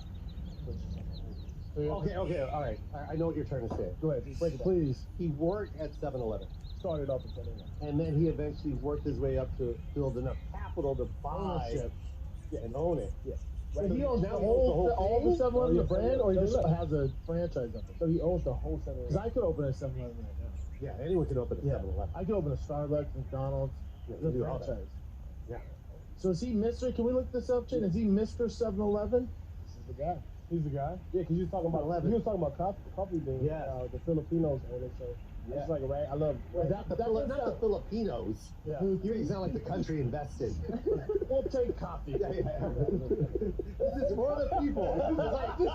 It's like the Green Bay Packers. Like everyone owns the team. The Green Bay Packers. The Filipinos took it over. They're just cheeseheads. They're just cheeseheads. You think coffee bean? Look, Japanese retailer Seven & I Holdings, which owns convenience store chain 7-Eleven, has agreed to buy the food chain gas stations for Metro and Petroleum $21 billion. Well, they're Japanese. What? They're Japanese now. Wait. Malik, you. nah, that's not true. Wait, there's a hold on. I don't want to get mad, but you know there's a big difference between Japanese Yes. and Dubai. You know that, right? You do know that. Please. And here's the thing Please tell me. here's the thing that hurts your argument. It's not like this happened last year. They've owned it since 1991. Yeah. You made it sound like breaking news. Like there was ticker tape going down the bottom of the screen. Like this. Like, did you guys hear about 7-Eleven? Middle Eastern guy, Rag the Richards. Oh Here's shit. what happened, dude. Yeah. Dude probably worked he was a clerk there, saved up and got enough cash to buy his own. But he doesn't own all 7-Elevens. He probably has like 2 of them. Where the hell did you get this story? Arab told me. Arab. And Arab or just Arab in general? Arab told me that. Well, I talked He's on Arab. Hey, Arab. Well, I talked to a lot of people on the street, and It sounds like they're lying. Malik, I don't think you ever know what the fuck you're talking about. I think you read the middle of the book and say, I know the story. no, since you were talking about coffee bean and Filipinos, I got one for We're you. gonna love this one. You like 24/7 convenience stores? Check this out. I know this one Japanese guy that lives in Dubai. Started from the bottom. That's a great move. He kept saying rags to riches. Here's a rags to riches story. He's like Coffee Bean, man. It's like, those are probably some rich Filipinos. Yeah. Probably family money. I didn't even have this elaborate story about. Yeah, it's it came from the Philippines. Yeah, he fucks up all the sayings like rags to riches. He started with a mop, now he owns mops. What is that? Start from the top, now he owns a bunch. Now he owns a bunch. They bring his family over. And and now he has a family. You know what I mean? Now he has a family. Rags to riches. Let's pitch that. Rags to riches. That's a great TV show. Bro, I got a lot of creative ideas. Just listen to me. Hey, I got an idea. Brendan, when you go to pitch anything, do not bring him in the room. Will not sell the goddamn show. Will not sell the show. Like, we like it. Can you get rid of him? Get rid of him. Can you get rid of Rags to Riches first? Look, we haven't written the script yet, but we want to write his character out of it. What? We haven't even the pitch. We don't. We're good. We already know. Whatever you do, get him out of here. Get this one out. Get Rags to Riches the fuck out of here. You threw it out there. Sometimes, bro, you throw some shit out there. That's not what we're playing. But Chin has this cool thing called a computer. Yeah. So then, we're like, oh, an Arab owns 7-Eleven. Say, Chin, Google that. Yeah. Japanese fan, Japanese fan. 1991. Yeah. 7-Eleven though has this is what trips me out about 7-Eleven is one, they don't need gas for people to come in. Usually the draw is gas for people to come into the store. Huh? Not 7-Eleven. They can give a fuck anymore. Like, They don't get even a Slurpee, bitch. How They about that? put their 7-Elevens anywhere. People go in, and now it's to the fact where they're not even using name brand foods anymore. They got 7-Eleven foods. They have their pizza. They got their pizza. They got their Doritos. I bought the Ruffles 7-Elevens. It's like the knockoff version. Ruffles? I bought it. Yeah, was it good? Cheaper? It's like Ruffles. Exact same. They have, Exact same. you know what's weird to me is when when we're on the road, we stop at 7-Eleven for water or fucking whatever. Yeah. And people are in there and they're buying the chicken wings. Oh, I don't know if I'd eat those. I don't know. I wouldn't even ever fucking. What about the hot dogs? I wouldn't eat those 7-Eleven. The hot dogs I can eat. I thought I could eat too. Yeah. I'm with you on that. But I don't like hot dogs. Yeah. But if you I like think them, 7-Eleven's pretty legit hot dog. Oh, they are? Yeah. I go for the Yeah, big they're gulp. amazing. Remember the big gulp? The big gold? Motherfucker, it's still around. John Denver, Richard. What do you think? This is a Where Are They Now VH1 documentary? You remember the big bite? Hey, It's a hot dog, but slightly bigger. You remember the big gulp? Everyone was drinking this much. And then this much came out. And then when from they hit that 7-Eleven. big gulp, man, those were the days. Yeah. Those Yo, were the days. y'all ever had a Big Mac? Yeah. Oh, Oh man. my God. I wish they'd bring those back. That'd be the movie. Kids gather around the fire. There was a clown selling hamburgers. Ronald McDonald. Delicious. The credits roll up. That's my movie. Y'all ever had a big gulp? So funny. You guys remember the iPod? There's music on it. Lots of music. On a metal square. Oh my God. I have more of these stories. I have more of these stories. I have more of It's like, these did you stories. say iPod? You know, an Arab guy, Ragnar Richards. Created the iPod. Yeah. Was Steve Jobs Arab? No, that's a different story. No, man. Malik is the worst time traveler. Like he's from the year 2090, and he's in our current time, but he still thinks he's talking to people in 2090. There are these two towers in New York, and people work there. Everyone's all, What? but his facts are all wrong. He's like, these two Japanese men.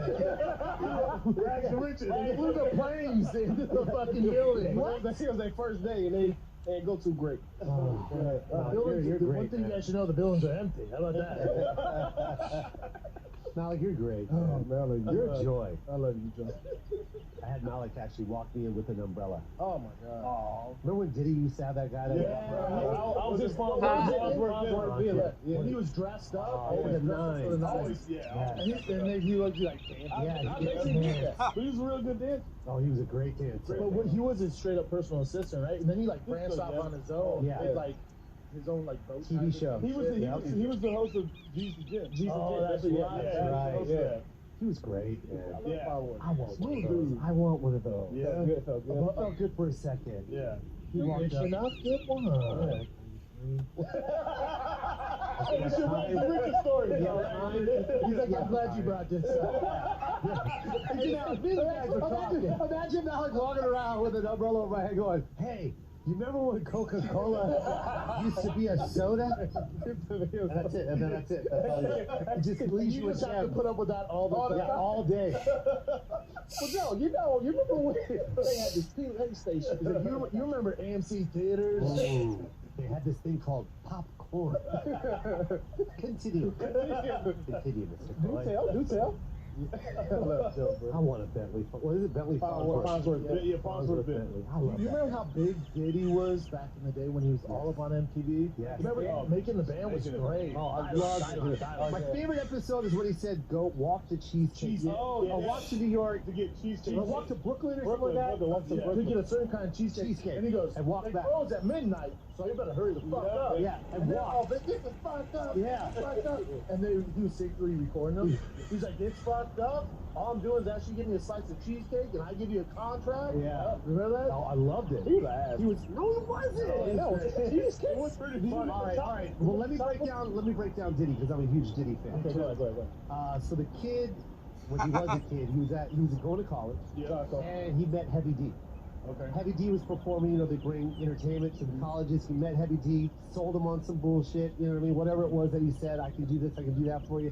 Heavy gave him a number, gave him the address of Uptown Records for Andre Harrell. R.I.P. And he goes, yo, you have him in New York, show up, I got you. The motherfucker showed up. And he continued to show up every week. He would catch the train from his college all the way to New York, and then catch the train back and go to college. Did you go to Morehouse? I think it was. Yeah, He went from Morehouse to New York, hang out with Heavy, and then go back. And literally no Every sleep. Every weekend he would do that. And then go to college. Then he met. Then he met Andre Harrell, got in as an intern. Worked for See, this free. would be a rags to riches story. Worked for free, right? As marketing, street team, right? In charge of street team, promoting new albums coming out. And then he looked on the shelf, and he saw Jodeci and Mary J. Blige was still on the shelf. And he goes, and he listened to it. He went to Andre. And he goes, "Yo, these two right here are about to blow up." And Andre was like, "I don't know what to do with them because everyone was wearing suits and ties back then. That's what groups looked like." Yeah. And then Diddy's the one that came up with that image for them. And he said, just give me a shot, let me blow them up. And Andre was like, go for it. If you can do it, you'll be in charge of the whole goddamn company. Next thing you know, he blew them up, took over Uptown. I didn't know that. Then started Bad Boys from No, he got fired from Uptown. Oh, wow. Because he was being cocky and like any 20-year-old would be, right? Yeah, with success. Yeah. So Andre and Mary J. Blige and Jodeci. Andre, and then Andre fired him, and then he was broke for a few months, and then he created Bad Boy. He discovered Craig Mack and Biggie, and then he took that risk with Biggie. Yeah. Who wanted to touch Biggie at that time? You know what I mean? Oh, how do you market that? A big fat guy, That motherfucker killed it. Yeah, and then he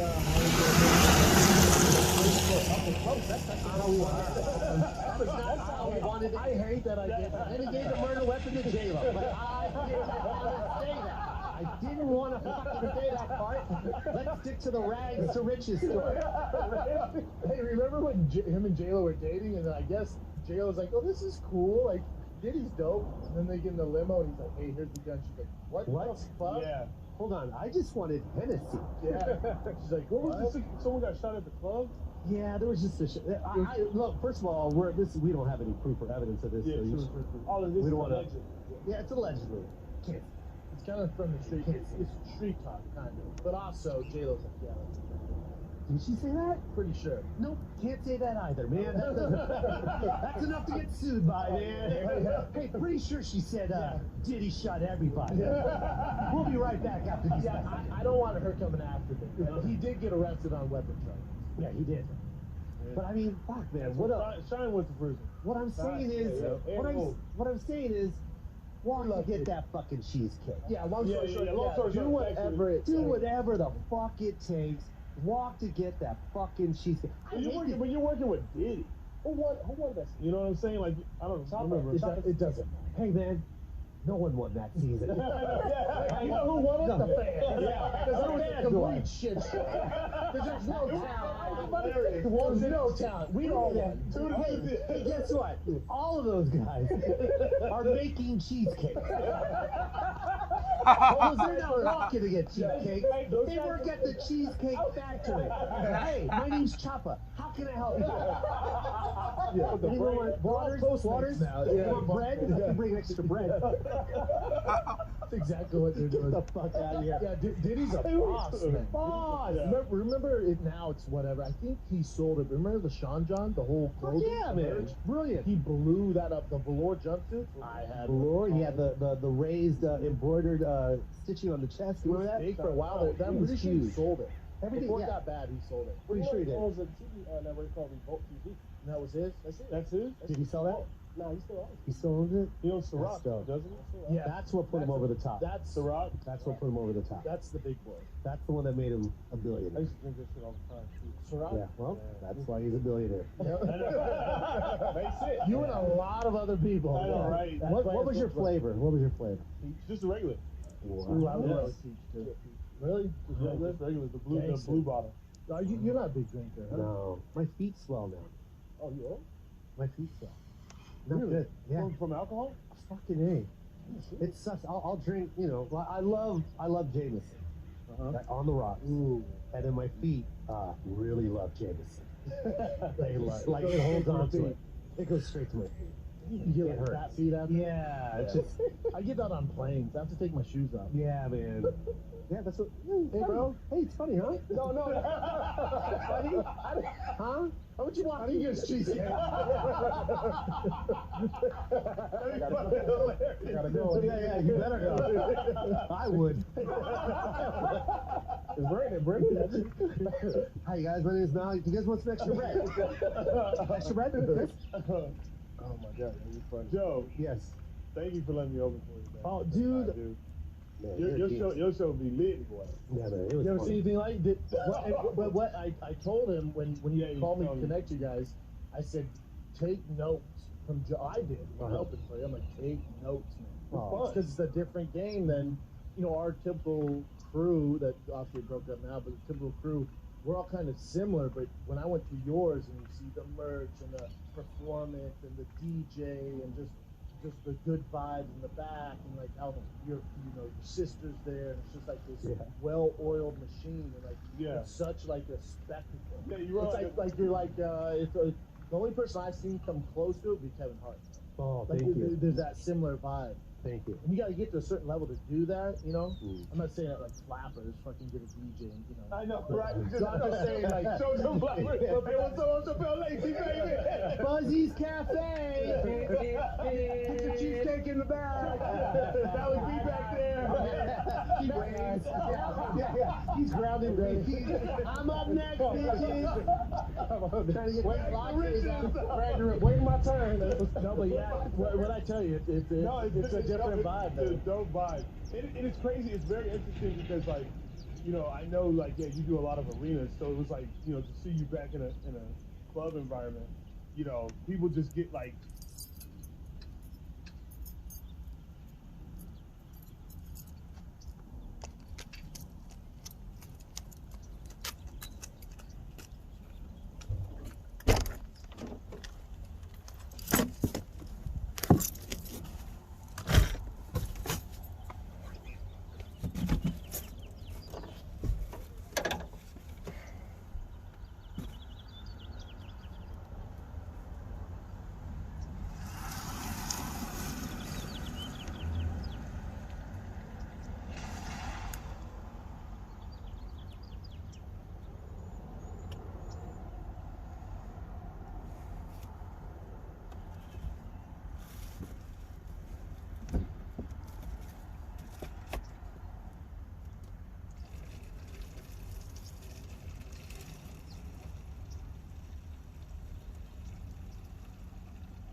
They just like love you so much. Yeah, that was They cool. just want to talk to you like while you're up there. Yeah, man. You know, which like, and you handle that like so well. Thank You know what I mean? You handle it really.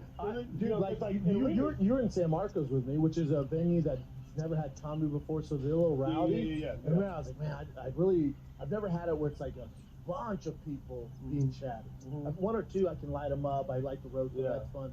But when it was the entire like time, it was like overwhelming. I didn't really know what to do. I called the first day. I'm like, dude, you ever dealt with this? He's the first guy I hit up. Oh, that's dope. You're perfect, dude. Thank you, man. Yeah, you called me. You're like, what the fuck are you doing there? Yeah, I should say that. He was like, show a little respect for yourself. I did a fucking music venue. That's exactly what I said to him, Dad. I did say that to him, though. Now go to your room. Yeah. Like, this guy's in a music hall? Like, my first question is, why in a music hall? Yeah, never text somebody with a problem and it starts off like this. Hey, Joe, crowd is a little rowdy. I was in a high school auditorium. High school No shit, man. High school auditorium. Fucking accordion bleachers coming out the sides of the wall. Are you guys ready? Who's ready for some comedy night? We got Brennan Shaw. It's gonna be. How about this guy did stand up at a rave, and he's like, it was a shit show. I'm like, yeah, dude. Yeah, that's a pure shit show. I had a good time. Yeah. No, but you got to do stuff like that. Yeah, for him, you should do that. I did them. I had those random. I did all kinds of shit. I did. What was your worst gig? Well, I had one gig that paid so much money, but it was I knew going into it was going to be a shit show. Was the O2 Festival? It was like Morrissey, Jay-Z, were the headliners on that weekend, and I was in the comedy tent.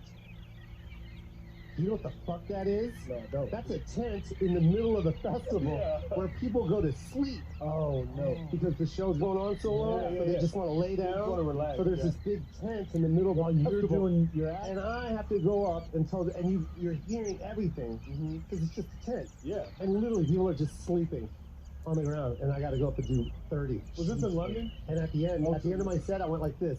Ladies and gentlemen, enjoy Pablo Francisco. That way. I'm gonna go watch it. I gotta get the fuck out of here before Mary J. Blige comes out. It was did he coming? Where's the cheesecake? Did someone say cheesecake? Someone needs cheesecake? Wrong way again. You gotta step over here. So you do 30 minutes? 30 minutes. But it paid well. It's so good, bro. Yeah. So good. But sometimes you gotta go through those stuff. Yeah. But also sometimes you know like it's gonna be a shit show, but it pays well. So all right. Yeah, that's what you want. Yeah. That was an overnight too. I flew to London. I was there for like maybe 36 hours. I flew right back. Oh, and I got on another plane, didn't even go home, and then flew to like Missouri or something to do some shows. Do like a weekend. That's when I was just Are you back touring now? Nah. I think with Phoenix, you're not like back. No, I can't right now. They got me on a strict lockdown. Oh, because you're shooting a movie? Yeah, the movie. Oh. So they don't want me to. They don't want me to socialize with anybody. Have you guys started? Wait. No, have you guys started? What is this air? Have you guys started shooting? No, we start shooting. I go into like lockdown, 2-week quarantine in one room. April 11th. I swear to God, bro. What are you shooting out? LA? No, we're shooting in Canada. Steven Spielberg is a motherfucker, bro. He's amazing. Yeah. I'm gonna say it. I'll put it out there. So is Dan Lin from Rideback Films. Dude, these guys are. There's a reason why these guys are at the top of their game. It's cool just to be around it, right? It's just amazing. Like this guy has, dude. You're talking about Saving Private Ryan and you know Indiana Jones, and here he is with Joe Coy's movie, like full on in. So fucking. Like just I don't think you do narrative. Half-ass, you know, like Nah, he's man. on board. And he's not the director. He's the studio, but he's financing it, everything, and literally he's every step of the way, man. From picking the director to picking the actors and all that. He's the draft, the script, everything. He's right in. He's dialed in. Yeah, I don't think you get to his level with not doing like that. Yeah. That, like A-type, Yeah, it's amazing. Like we just got a note from him last week, and I was just like literally when I got off the Zooming, I was like, is this real? Like, did this man really make a note and he needs to see it? Did you shop it around, or Nope. was it just the Steven Spielberg? No, this is how it went down. Dan Lin, Aladdin 2 with Will Smith, right? Yeah. That's his, and then It 1, It 2, that's his. Love that. All the Lego movies, those are his. And I pitched him Easter Sunday about a year and a half ago. We couldn't get a writer attached to it, right? So Easter Sunday is based on my life. It all happens on one day. And so that's the pitch, right? And then, but it's funny shit too. I didn't have Malik in the room. I thought that would have been funny. Where's my camera? It's right there, Joe. I didn't have Malik in the room. We were able to sell it. So Dan, I pitched it to Dan. Dan, we were trying to get a writer attached. A lot of conflicting things were. We couldn't get someone attached to it. So, anyways, I shot Coming in Hot, right? So when I shot Coming in Hot, it aired. Coming in Hot, my second Netflix special, and when it aired, Steven Spielberg watched it, which is the craziest thing, right? And then we get a phone call like immediately after he watched it, bring this kid in for a meeting. Right when I don't know why he called the kid. Doesn't care. Yeah, I mean, to him, I guess. Get this kid in. Get this kid in, and I come in with a walker. I'm not kid your ass in the butt. My feet still swole. Yeah. I got Jameson in my foot if anyone wants it. And then we, right in the meeting, pitched it again, and he bought it in the room. So him, Holly Barrio, everybody over at Amblin. God, it's just amazing. Game on now. And then one draft, Ken Chang came up with the first, just one draft off of the notes and the things that we pitched. And the first draft, Steven was like, yeah, let's shoot it. Like literally, like no. Have you done movies before? I mean, I've done like indie stuff, but nothing at this level. This level. Like, man, everything. It's crazy. Like every single detail, I'm on it. You know what I mean? Like, You should be. yeah, it's like here's the cast. Like they're showing me everybody's auditions, and I'm going with the writers and going over the writer and going over notes with that, and then me calling out my cameos who I want and going over. I must listen. My agent. What's cool about you, man, is like you're so focused, but like you like looking at you and like talking to you all the time, like you have so much fucking fun. Oh, thanks. You know what I mean? Like that's what I admire about you. Well, soak it up when you can, because when this movie drops, I don't think he's coming back here. Right? Yeah, you coming back? You know? Well, unfortunately, yeah, this is going to be. Which one's my camera? Steven Spielberg? Is this it? Steven Spielberg, is this all we get? Yeah. Huh? I'm sorry, Don't this is delete going to be it. my last time on the show. I just got your number. I don't even have it. I just got your I know. number. You know about it. I was hoping after this show I'd have moved up. At least get like 3 digits, Joe. Yeah. Here's the area code. Yeah. Let him get the I gave you the Joe Coy fan page email.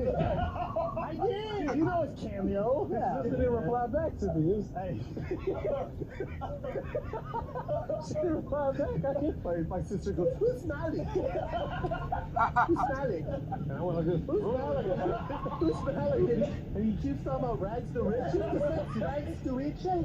You asked me if I've heard the 7-Eleven rags to riches story. I don't know who that is. Then he asked if I needed cheesecake. Can you tell him yes?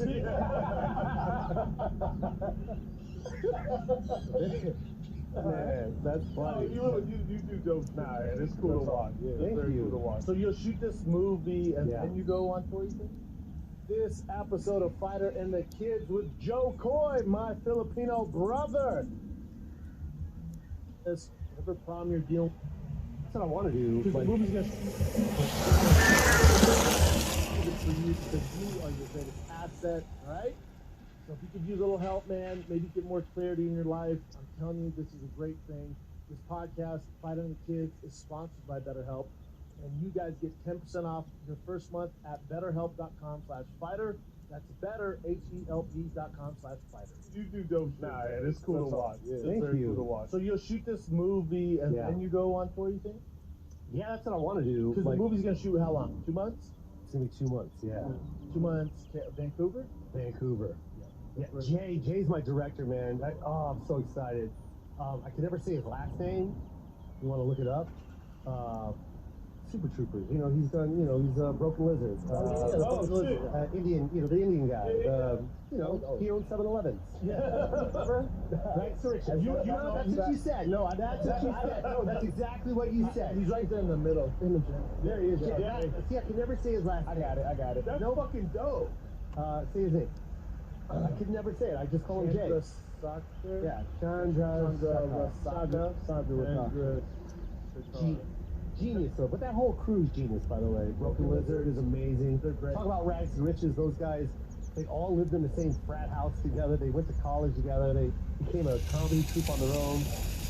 Raised their own money and, created that. So fun. Oh, they're so funny. And Jay's just a genius. Steve Lemmy's a genius. All those guys are amazing. Don't wear So, your belt like that, Jay. But yeah.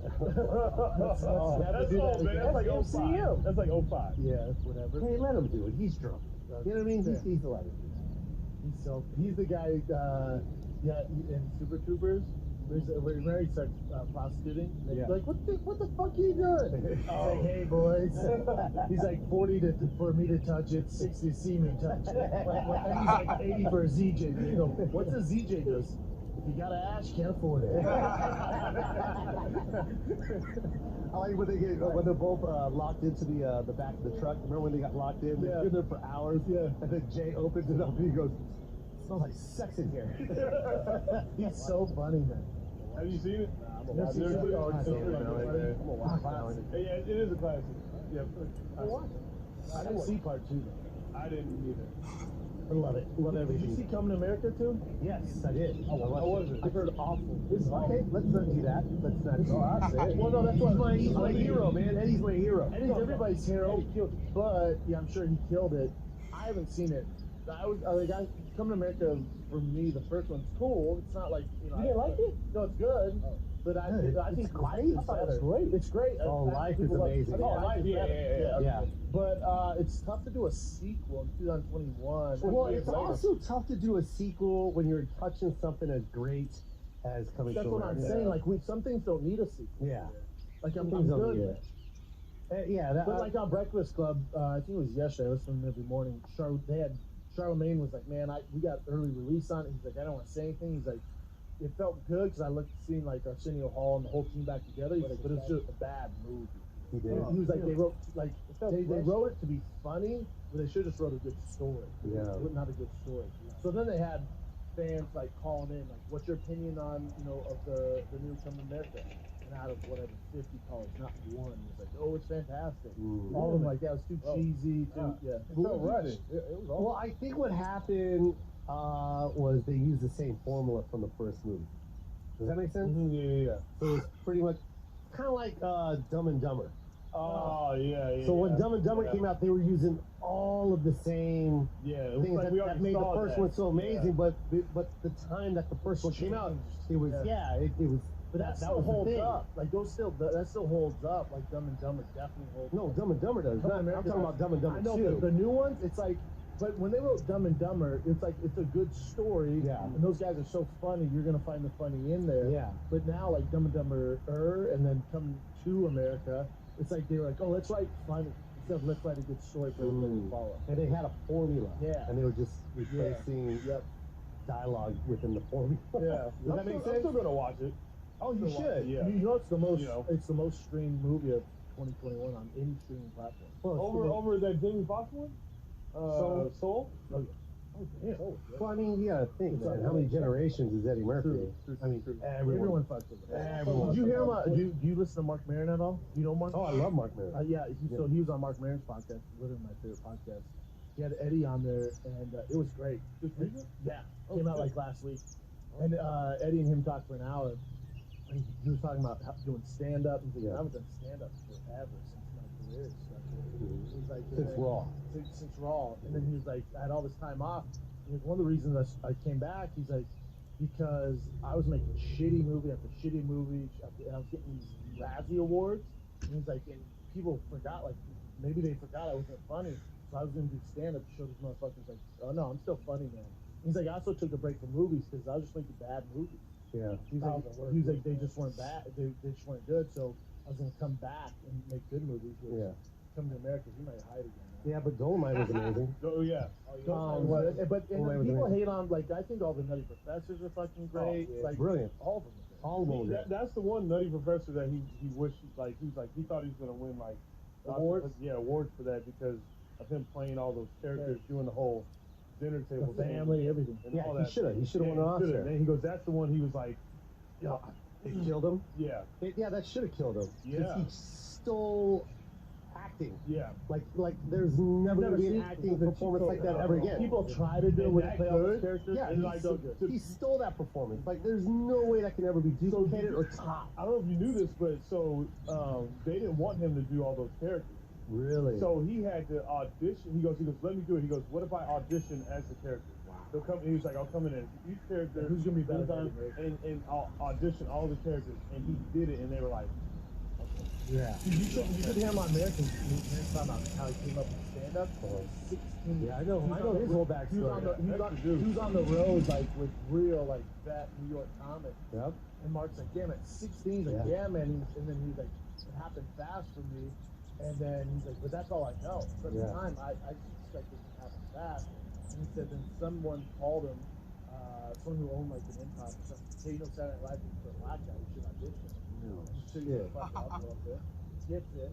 And then Mark's like, he's just freaking out. He's like, again. Like, I was like the prodigy. So, like, yeah, of course I got it. He's like, at the time I realized. I gotta listen to this. He's like, I didn't realize how big of a deal it is. Yeah. He's like, I got the job. I'm like, yeah, of course I got it. He's like, I'm gonna do this. I'm gonna do first 48 hours. Yeah. And I'm gonna do movies. Like that's 48 hours. like Chevy Chase did before Trading him. places. Trading places. Beverly Hills Cop.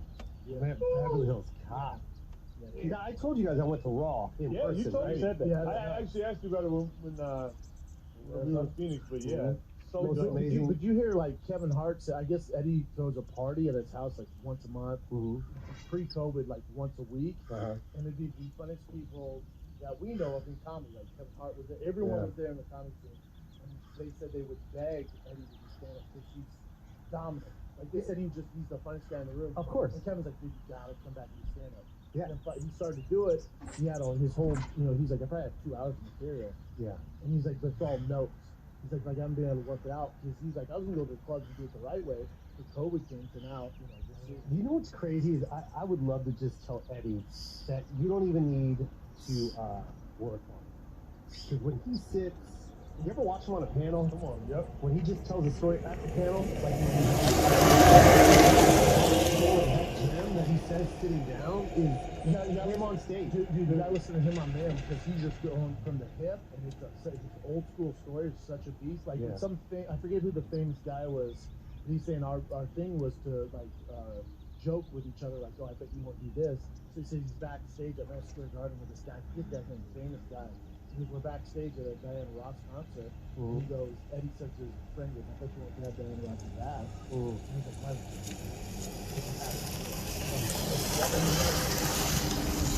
We're like, what the fuck? The kids are hugging and looks at Eddie like rats her ass. and then Eddie says that Saturday Night Live, and there's one, I forget what, that I want the rock down to. Yeah. So these guys have dreads, and they're all in the Saturday Night Live. They're about to perform, and Eddie goes, hey, I guess the guy goes, man, someone told me that the way those black guys get dreads, they put goat shit in their hair. And Eddie goes, I dare you to ask them to put goat shit in their hair. He's like, why would you do this to me?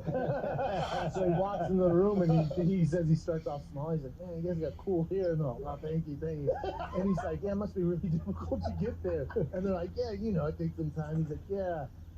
Someone told me that you guys got to put goat shit in your hair to get it like that. And they said it was like quiet, and the guy was like, no, man, no, And then he said, he looked at it, he goes, why'd you tell me that? And then walked out. That's funny. He's got a lot of great stories. And yeah, especially Dude, when you see him sit on a panel. He's a killer. Like, he's a killer. Like, even when I watched his Inside Actor Studio. James Lipton. So good. Love those. Dude. So he's good. Just, like, especially, he's just so chill. And he's gonna, he'll have a great conversation with you. Yeah. And you just let him go. You know who his hero was? It was Richard Pryor. Of course. He said he met him after, like, not the drug Richard, like when he was going through like rehab, like when he was trying to get his life right. He said he was on a plane with him, and his album just came out, and then he's getting on the plane, and sure he was like, Richard Pryor's on the plane, and he's like, oh fuck, that's my hero, man. So he said he had a copy on cassette of the album. Went up to Richard, like, hey, we listen on the plane, and he was like, yeah, I'll listen. He goes, I didn't do that, I'll listen to it. So he said he was like 4 rows back from Richard watching him. So Richard had on, was yelling, go, you're funny, man. Like, wow. Like, oh, shit. And then they get off the plane, and Richard's like, where are you going? And he's like, oh, I'm going somewhere in the hills. He's like, I'll give you a ride, man. And so he said, jumped in, gave him a ride there, like stick game on him while they were there. What the fuck? Off. Really? That's an amazing story. He's got a lot of great stories. He does it. All he has to do is just get up and tell the stories, man. It'd be over with. Have you ever seen him do an impersonation? It's the best impersonation. It's so I love Jay Farrell. I love Jamie when they do their shit. But I'm telling you, when Eddie gets a hold of it, it's different. So different. It's like he embodies it. I saw him do Tracy Morgan for like 4 seconds. Oh, and I was like, did he just do that? Have you seen him do his brother? Amazing! It's insane. You know that's how you got Saturday Night Live. During the audition, he just did a bunch of impressions. Yeah, because Charlie Murphy told him he'd go do the dude. I can't do Charlie Murphy. I'm sorry. Just do it, though. Come on, please. Do it. Hey, man, we let Malik talk. You see, I'm saying nothing now. It's your turn. Come on, just do it. Come on, do it. Just do it. Please, just do it. Charlie's watching right now. You know Malik has a Charlie Murphy story that she's dying to get out. You know Charlie Murphy? You know the Back to Richard's Charlie Murphy story. I started off in Paper Soldiers and Paper Y'all see No, CB4? no. Malik is different. Malik's like, you know Charlie Murphy had a brother named Eddie, right? Bro. What did you say? Hey, Malik. Hey, did you know Charlie Murphy? Him and Rogan would tour together.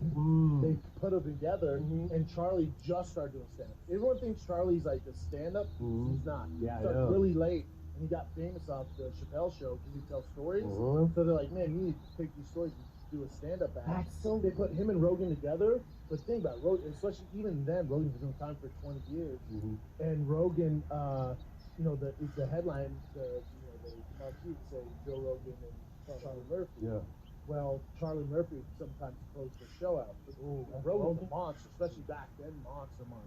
He's like a seasoned comic. So Rogan would tell him, like, Doug, I'm just trying to help you out. You shouldn't go after me. He's like, this should, from a comic perspective, you should go, then I go. Like Rogan's always trying to help him out. That's dope. Yeah, they were like calling. Yeah, that's a heavy thing to put on Charlie at that time. Monster. You know what I mean? But like I could see why the promoters thought that. That You know what I mean? he- Because he was on popping at the the time. hit show at that time. That was But just also huge in remember, that- he's not doing stand-up. He's telling stories. No, I know. And Rogan's coming with straight stand. Oh, I know. So it's like a different rhythm. Yeah. Rogan's like, I'm telling you, like you thought. Yeah, and You should go, then I go. exactly. That's how it should have been.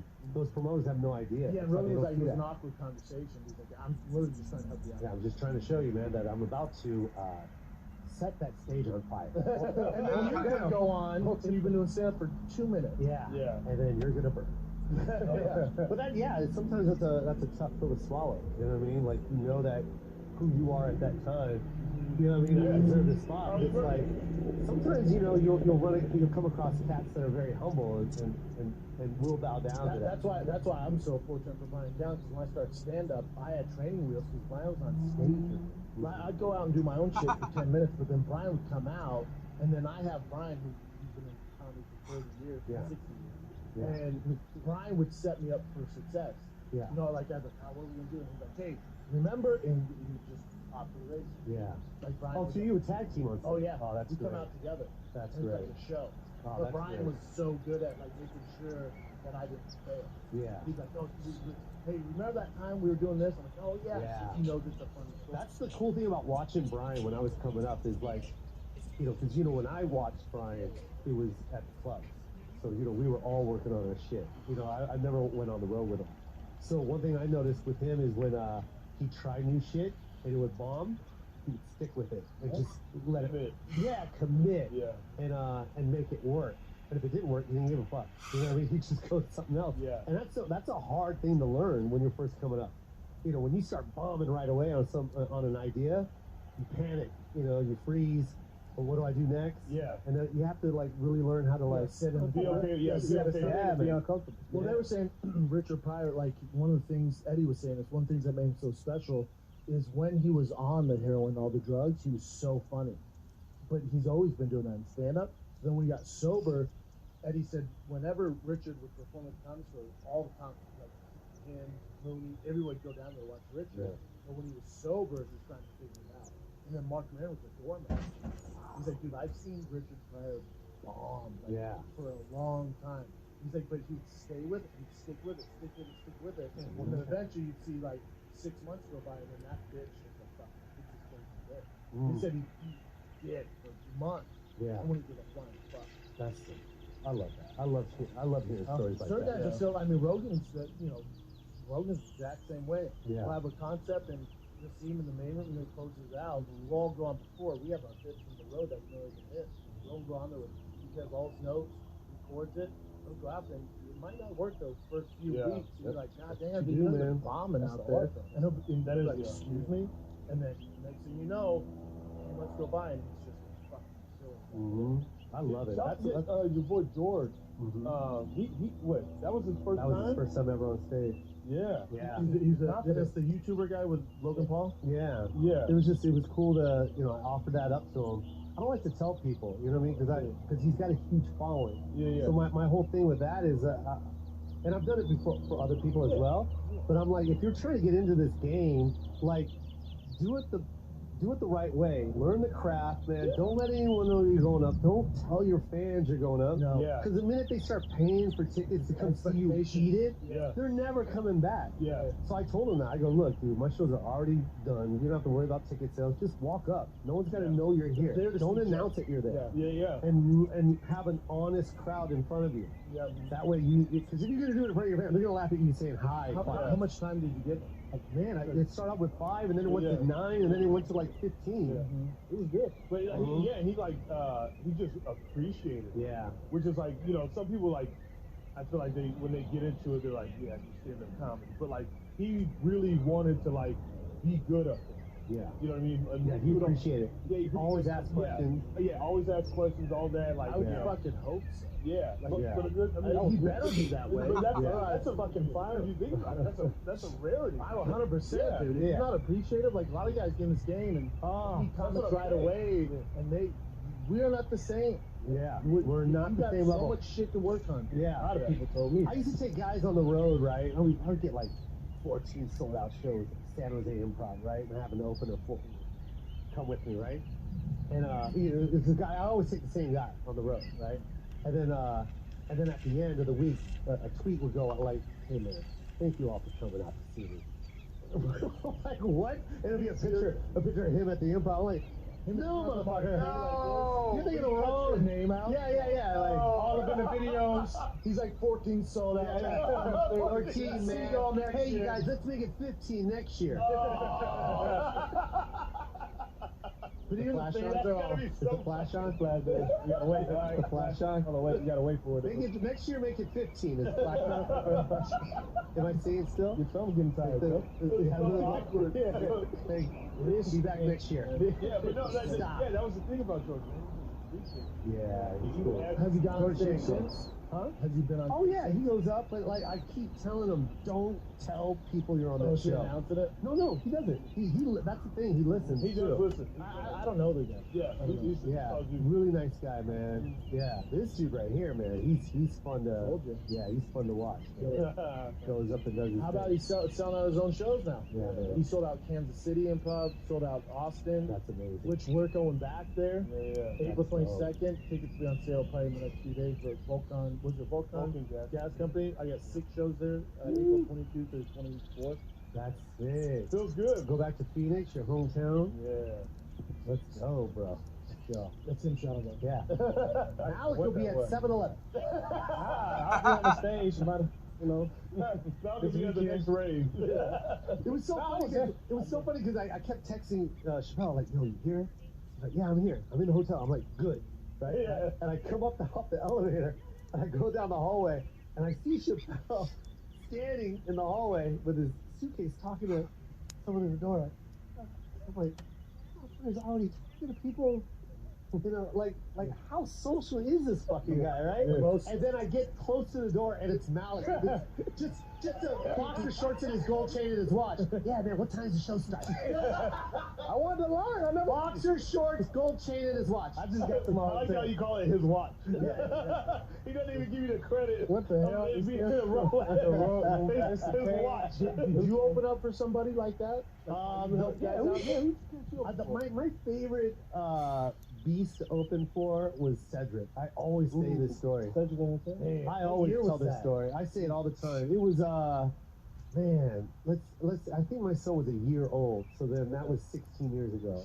And Chappelle, when I opened for Chappelle was 25 years ago, and that was an amazing, like I was just like 5 years in the game, and here I am opening for him at the House of Blues, sold out, and then House here of comes Blues where? Mandalay Bay. Oh wow.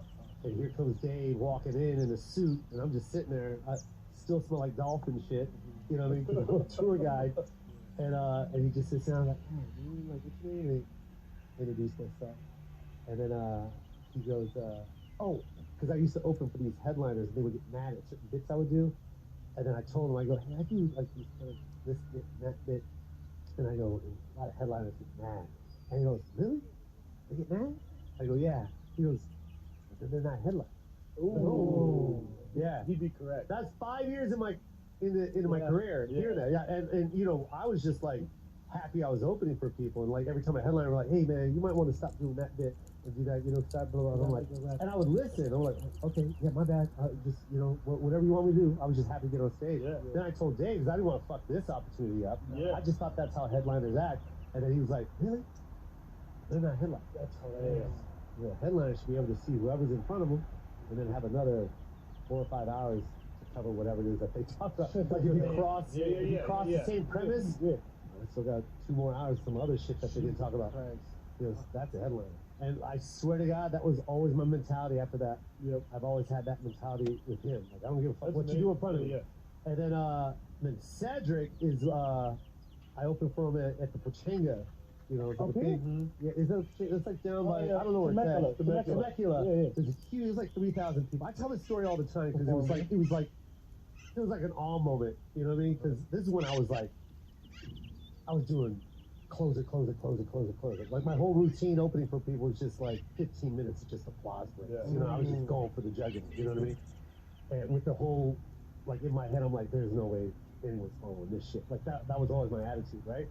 And I said, good night. They're screaming. I looked to my left. In my head, I'm like, there ain't no way Cedric's gonna follow this shit.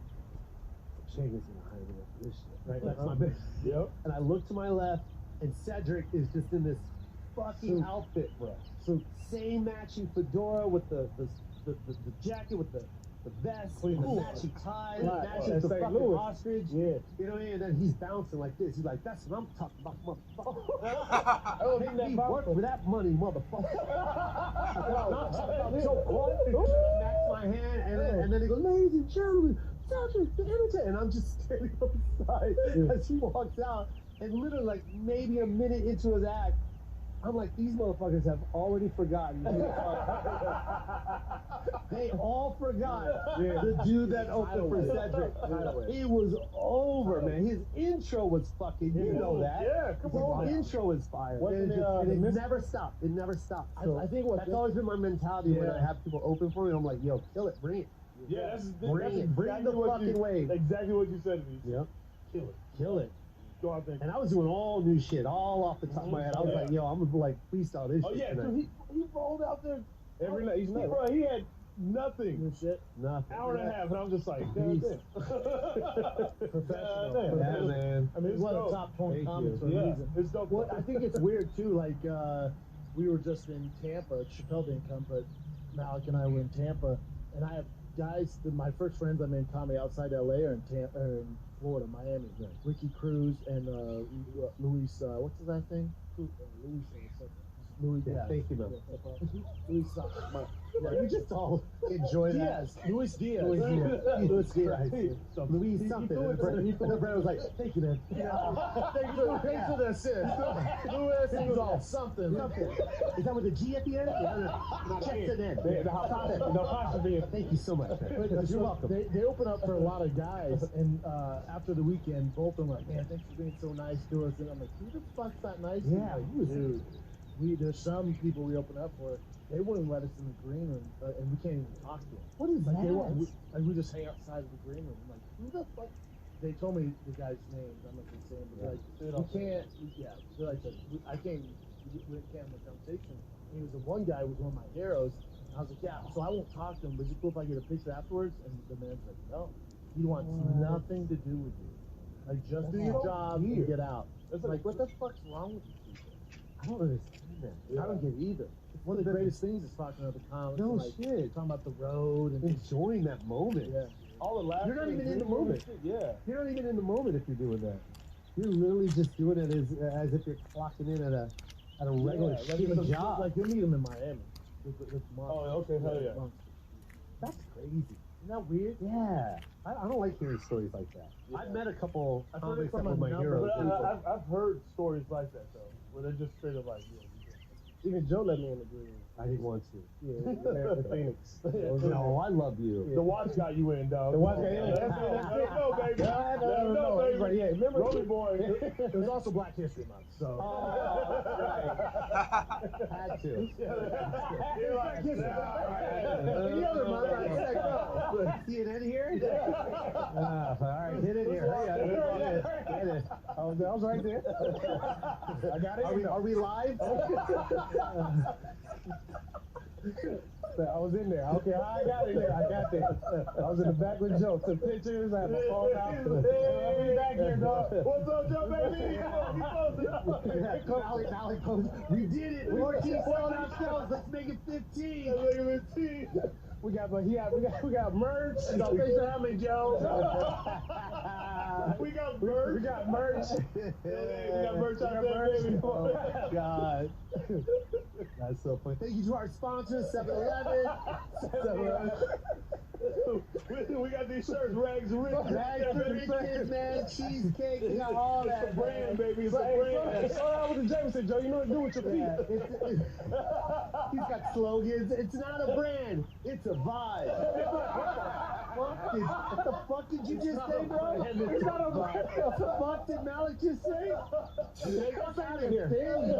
It's not even anything, man. You guys know me. It ain't a brand. It's a vibe. Get your merch. I went from pushing mouth to owning mouth. Good night. Like he ended every show like that. We love you, baby. We love you. We love you, baby. We love you. Dustpan to Peter Pan. That's nothing. No one's ever said that. No one's ever said it, and they don't even understand it. All right. Yeah. I was back there, though. All right, what do you got for us, Jackson? Okay. So a 41-year-old man who is currently unemployed with a law degree from Oxford is suing his parents, saying that they are leaving him as a vulnerable adult child, that because they took care of him for his entire life, he shouldn't now be, he shouldn't be an adult and basically provide for himself. You have to be a special kind of shit to sue for loving you so much, where you're just scared of the world. Yeah. So you have to make a life for yourself. Every single week, he has been receiving 400 euros as an allowance from his parents. It's around $700. Yeah. About 700, 800 bucks. Yeah. You fucking Every single piece week. of shit. Yeah, right. As a 41-year-old hate man him. with a law degree from Oxford. But yeah, that you didn't pay for it. Correct. Your That you parents didn't- paid for that. Don't use your degree, you piece Yeah. of shit. And when he went to Oxford, his parents actually rented him a $1 million flat for him to Oh, they're stay rich. at. Man. They're rich. So he just They're wants like money. Dubai Yeah, money. he wants money. They got that oil money. Wait, are you talking about Dubai money? The same people that bought 7-Eleven? I think they may be distant relatives. Okay, Rags cool. to riches, man. Yeah. So you mean Japanese? Yeah. And for our audience listeners, you said flat. That's like content. Yeah. I really hate you. I hate you so much. We go 2 steps forward, then 7 back. Yeah. So those of you that don't know what a flat is, For our listeners, Yeah. for our listeners, pandemic, last year, 2020, there was this disease. Yeah. It started at 7-Eleven in Dubai. God damn it. I hate this guy. I hate him. Oh, I'm talking about him. Oh, no. Oh, If you look at his picture, and I hate to do this, he does look like a big baby. He looks like a whiny. He looks like he breastfed until he was 22. But I'll say he doesn't have friends, because if you were around with your friends like drinking or whatever, like, damn, I'm about to see my parents. Like, what? Yeah. For what? Because, man, they're not taking care of me. I'm like, you're 41. Don't you have a law degree? bro, he probably ain't got no friends. No. The chat room's just friends. They're all like, yeah, sue them. Sue him, man. Sue them and then take care of Your us. mother. Yeah. They did you wrong, right? Yeah, fuck my parents. Yeah, you're right, dude. They did you wrong, man. Put you up at You're not Oxford. treating me right. Yeah. Oxford, you know how hard it is to get a degree from Oxford? It'd be a fucking... Yeah, I don't Saying trust that he's people not like getting enough from his parents currently to maintain his lifestyle. And that's what Fuck his life, he's a lawyer. he's not a lawyer, he has a law degree. Oh, It he has a doesn't law degree. necessarily mean that he took he took the bar or that he took that. Yeah, there's no way he's gonna win that. I mean, let's go. I hope not. I hope not. Can you imagine the board? Yeah. There's no way. What? I mean, unless he read something on law book. Yeah, he is a lawyer, so. Like, there's But something. also, I don't know if he actually like studied in school. Bless you. It seems like he We're all has his infected. parents who like bought them. Coronavirus. Yes. Speaking of pandemic.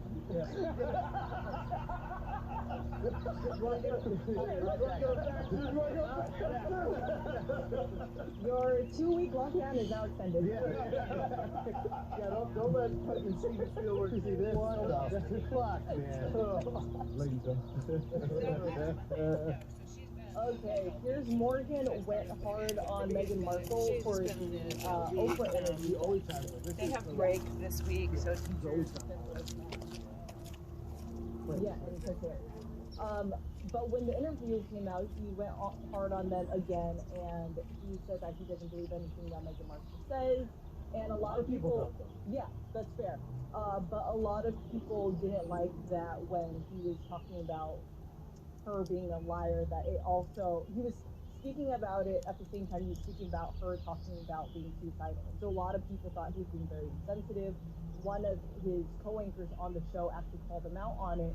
He stormed off of the show, said he didn't want to sit down for the rest of the interview. Storm off your his show.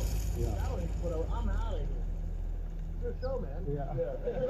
You left the weatherman there. Yeah, production's like, oh, okay. Can you play this, Jim? He then actually quit right after. He left the show permanently. Oh, shit. He's Really? He's always defends the royal family the whole week. Yeah. They might be paying him. Who knows? I like this. Okay. I'm done with this. No, sorry. No, you know what? That's pretty distracting, man. But not mine. No. Sorry. Absolutely. It's just weird. Piers Morgan's a beast. Like, why? Yeah. When someone calls you out, why do you walk off? Incredibly hard. Wow, dude. But I mean, why would you walk off? They got dropped some like pretty knowledge. Yeah. You know, it's hard not to agree with it. It's hard because if that's their like whether she, one of her friends came out because she's a complete sociopath and then she's full of shit. We don't know, but she's like, hey man, I'm suicidal because the press in the UK, like the Sun and shit, they're rough every day. They're fucking rough. They're the ones that make Anthony Joshua like, I'm going to Africa. You guys are pieces of shit. Yeah, but you saw the interview with Pierce when he said that he had a thing with her. They had an actual relationship. And then she left. I guess they were on a date. I don't know the facts, but they were on like a date kind of. And she